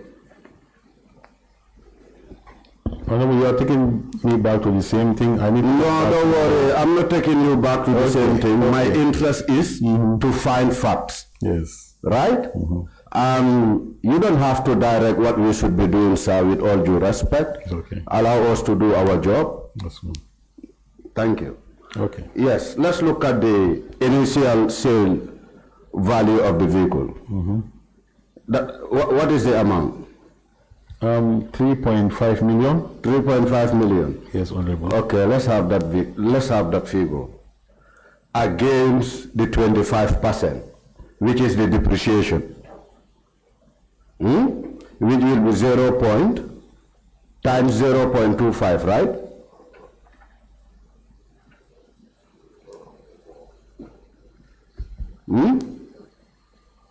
Times 0.25. What are you having? And that will still bring us to the year, because you said you were taking the year that the buses were manufactured, right? Yes. Yes. So what do we have? No, I did not say the initial value is based on year of manufacture. I did not say that. What did you say? I said the market value. The market value. Yes. Okay, let's finish this exercise. Yes.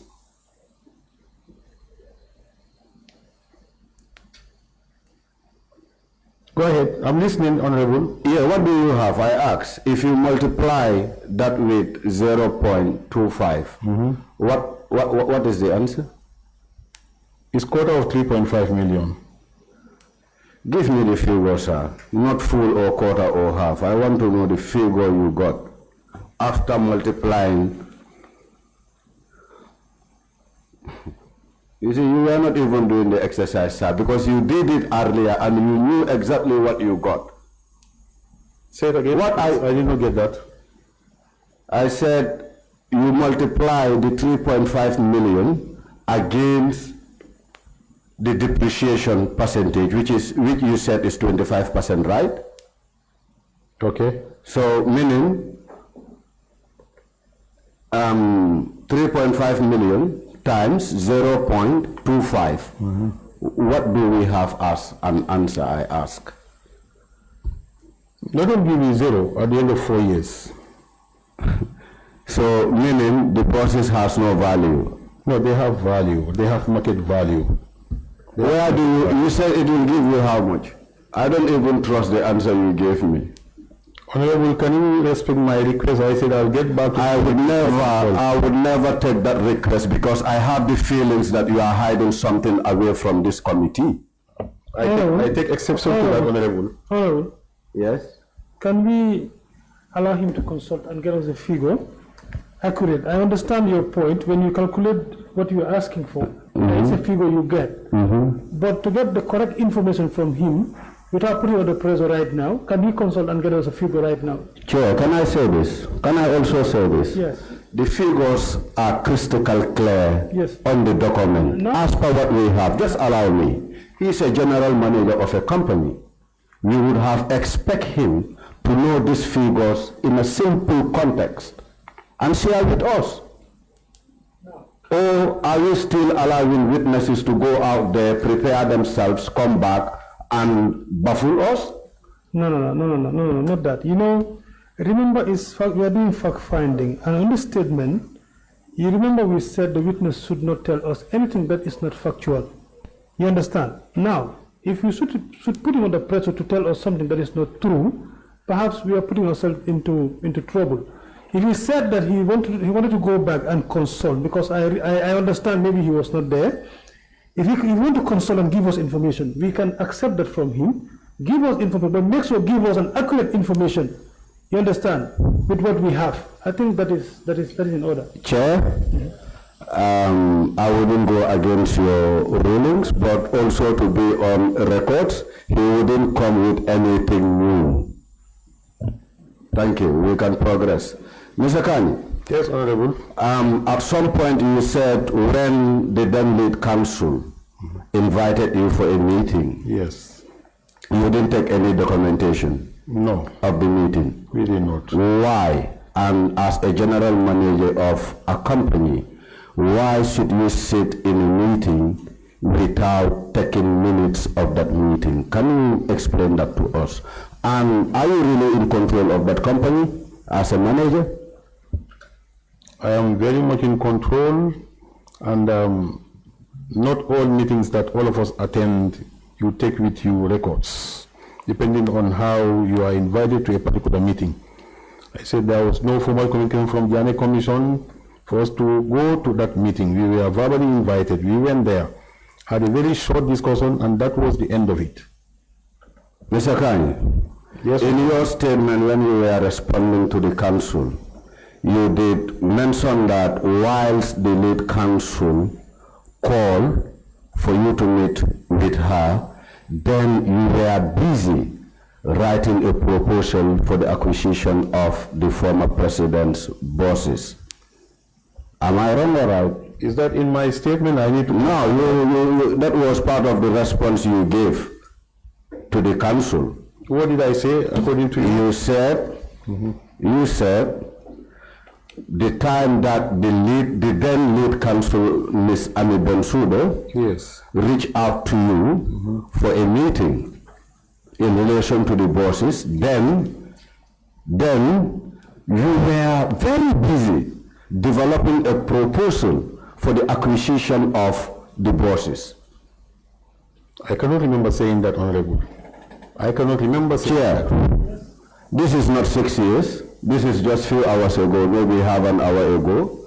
And he is saying he cannot remember. Can we go back to the records and actually get part of his response in connection to what the council asked? Very right, Council? Yeah.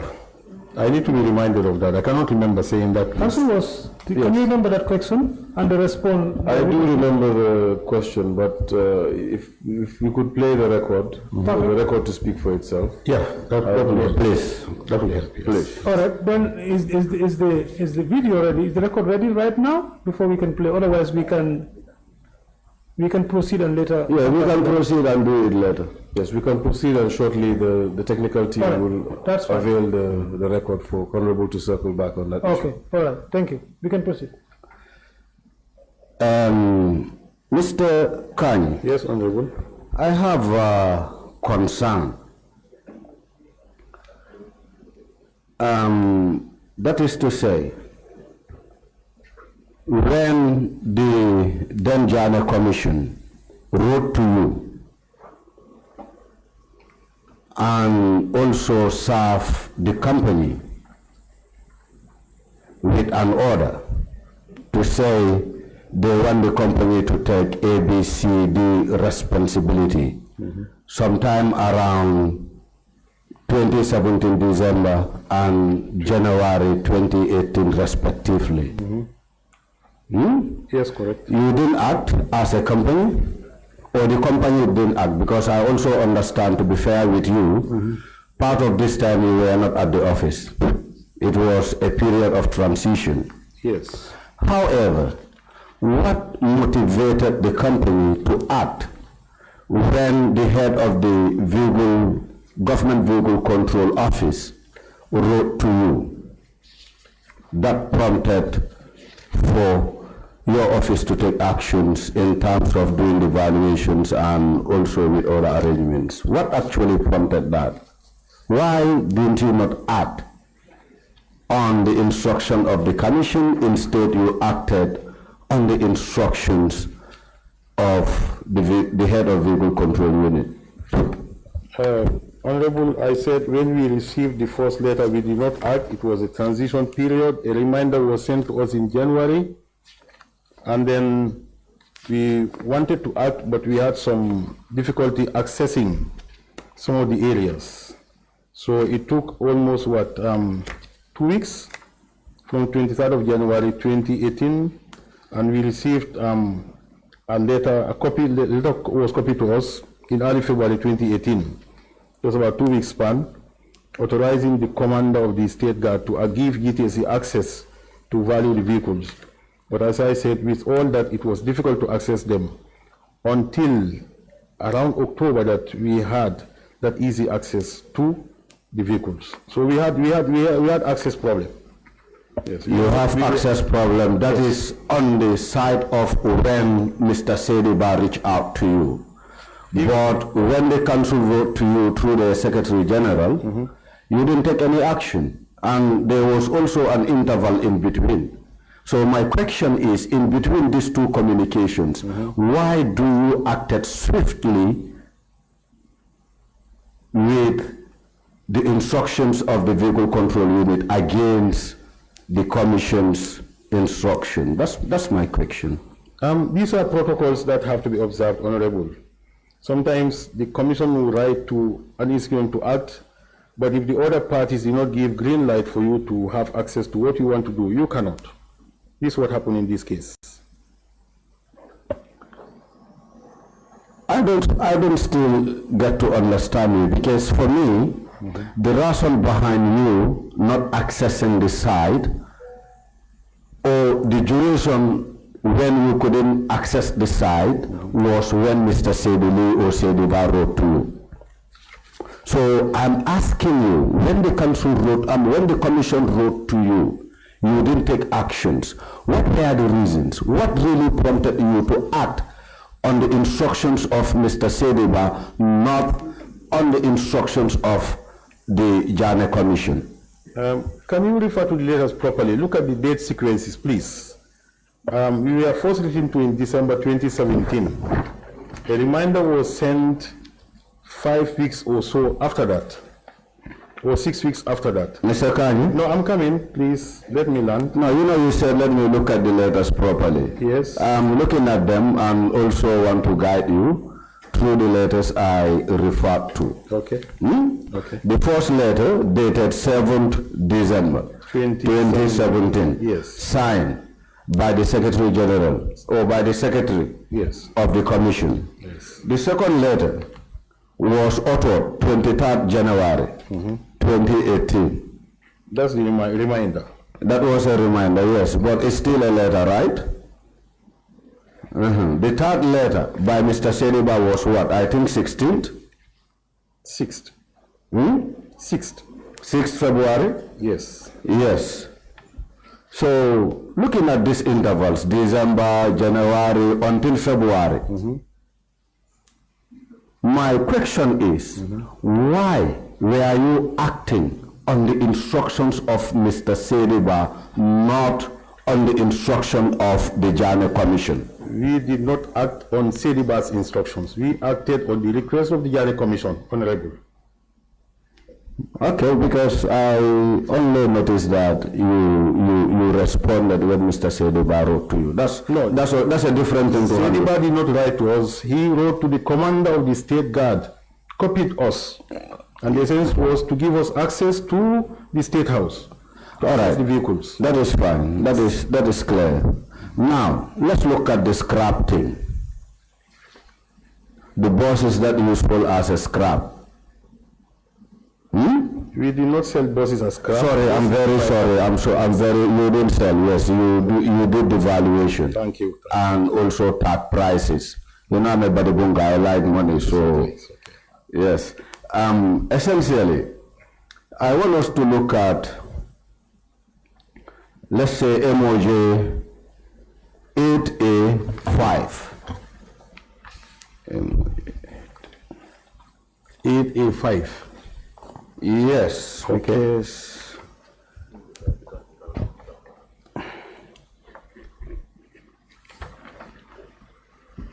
yes. If you look at it, there's this high-and-high bus that was labeled as a scrap. I have a different narration here on 8A5. I'm not sure whether it's the same as what you have. Mine is an Iveco.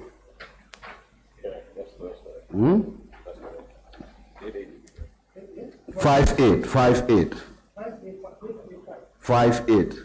I captured. 58 rather, yes. 58. You call it MOJ 58? Yes. Oh, sorry. MOJ 58, yes. 58.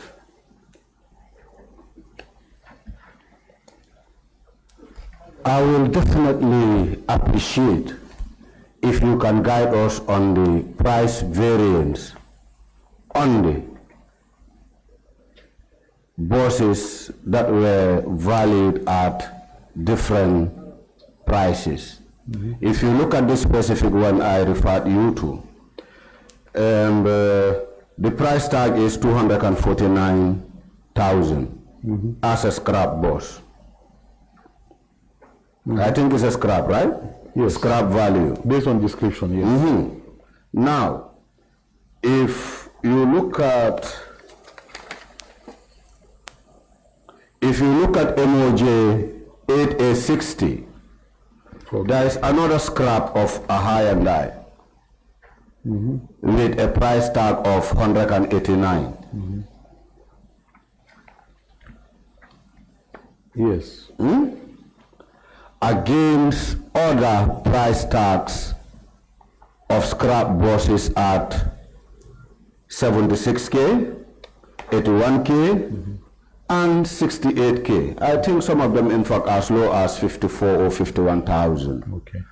Why these variances, considering the fact that these buses equally were scrap buses?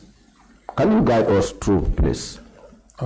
It will depend on the materials the particular vehicle is made out of or made of. If it is largely aluminium content, that will attract more value. And if we have a lot of copper wires and other things in it.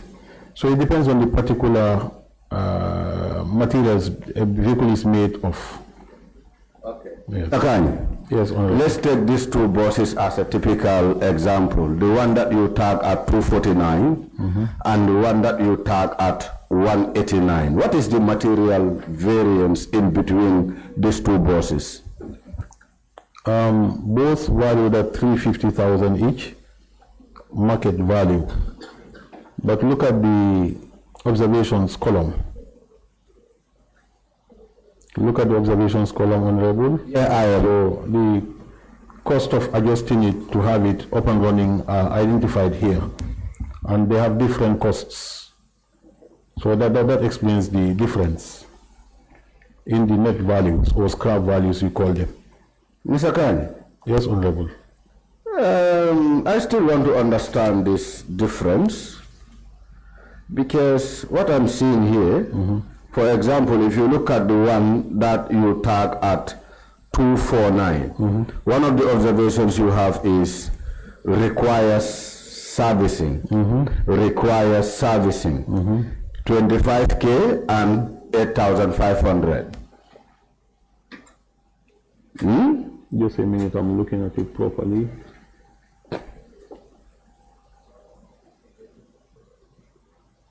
$25K requires servicing. That's for The 249 one. 58, yes. Yes. Yes. And this one, the observation here is they said missing. So no one knows what missing means. But what it captures is, it means the engine is missing. okay, the engine is missing. It's there. Okay, engine condition missing. But what I'm saying, if you look at the cost attached to that is 80K. Yes. And you were telling me that normally it emerged from the observations you have. So with these observations and also the amounts attached, which one is higher? The 249 against the 289. The 249,000 scrap bus of a high and die against the $189,000 scrap bus high and die.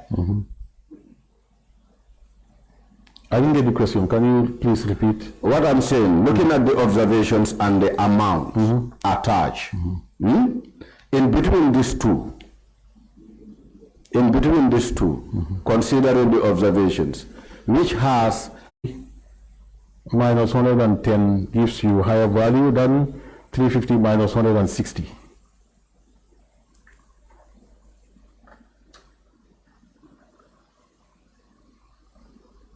Come again. I say 350,000 minus 160,000 will give you lower value than 350,000 minus 101,000. Okay. Thank you. I get that. But again, I'm still surprised that we can sell a scrap for 289,000 for a bus as a scrap, or we can tag a price as a value for a scrap of bus at 289,000 against 50 or 76,000. I'm definitely not convinced how this is possible. Okay. For now, I would hold it here until the issue of the proposal is clear. Then I will make a follow-up question, Chair. Thank you. Thank you so very much, Honorable. Mr. Kanyi? Yes, Honorable. Could you just before we close, earlier when you were talking to the council, you actually mentioned about, by the way, before I get there, what was the reason that GTSC did not go in for the buses? Because I think it was proposed to GTSC if they would have interest to purchase the buses. Is that right? Yes, that's correct. And what was the reason that you did not buy? I said previously that we felt conflicted to assess an item and buy it ourselves. Okay, so the conflict of interest is coming from GTSC itself? Exactly. Okay. So, Honorable Fofana was asking, before we conclude, on the valuation, the assessment done. Now, would you agree that there are missing elements in the valuation in its entirety? I agree. Yes. Okay. And for that being the case, perhaps we will say the valuation done by GTSC has very serious defects. Is that correct? I wouldn't say so. I would say, based on the information made available to us, we did our utmost best to come up with a valuation report.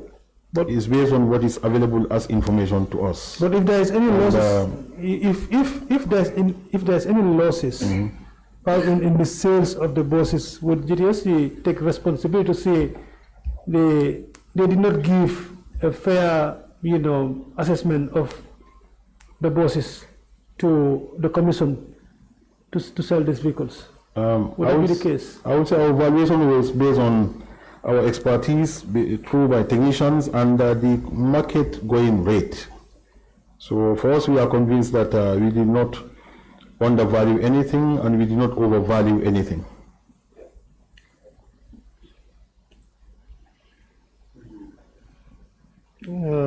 Okay.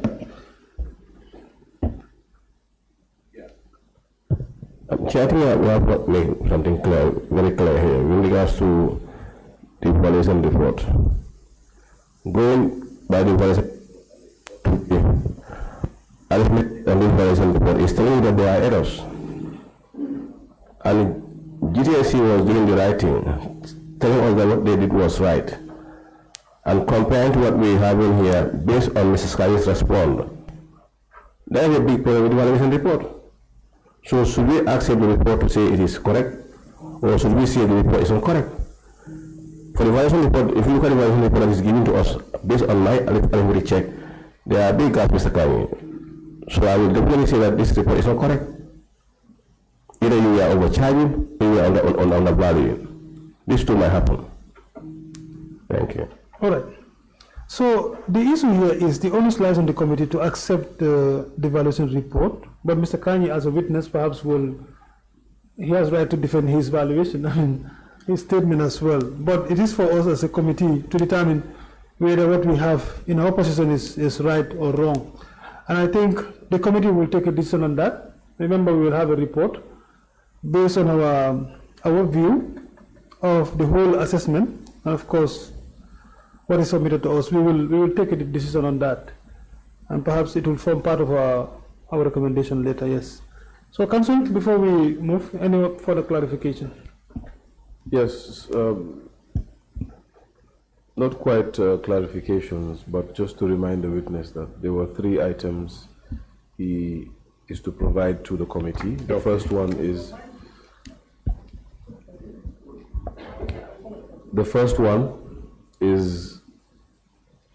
the facts in relation to what you described as the GTSC impasse. Okay. The second is just to itemize for us all the locations of the buses. And the third is an explanatory note on the issue of depreciation as brought out by the honorable members. That's all from us. All right, thank you so very much. I think the witness is taking note of that. Mr. Kanyi, do you have any final word to say? No, Chair, very final word. There is 30 minutes given to him to respond to me. Are we allowing him to go without 30 minutes given to him? What are we doing? He said we give him 30 minutes. And he was given 30 minutes to respond to me. Say him now. Intervene in that area because when that issue happened, I was chairing. And I have on my notes, because when the lead counsel said another witness is coming, giving him that 30 minutes would have an issue.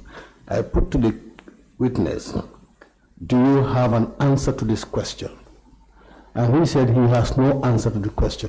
I said, then the committee will decide on that. Let's take note of that point. That was what happened. I took note here to say he said he has no answer to that.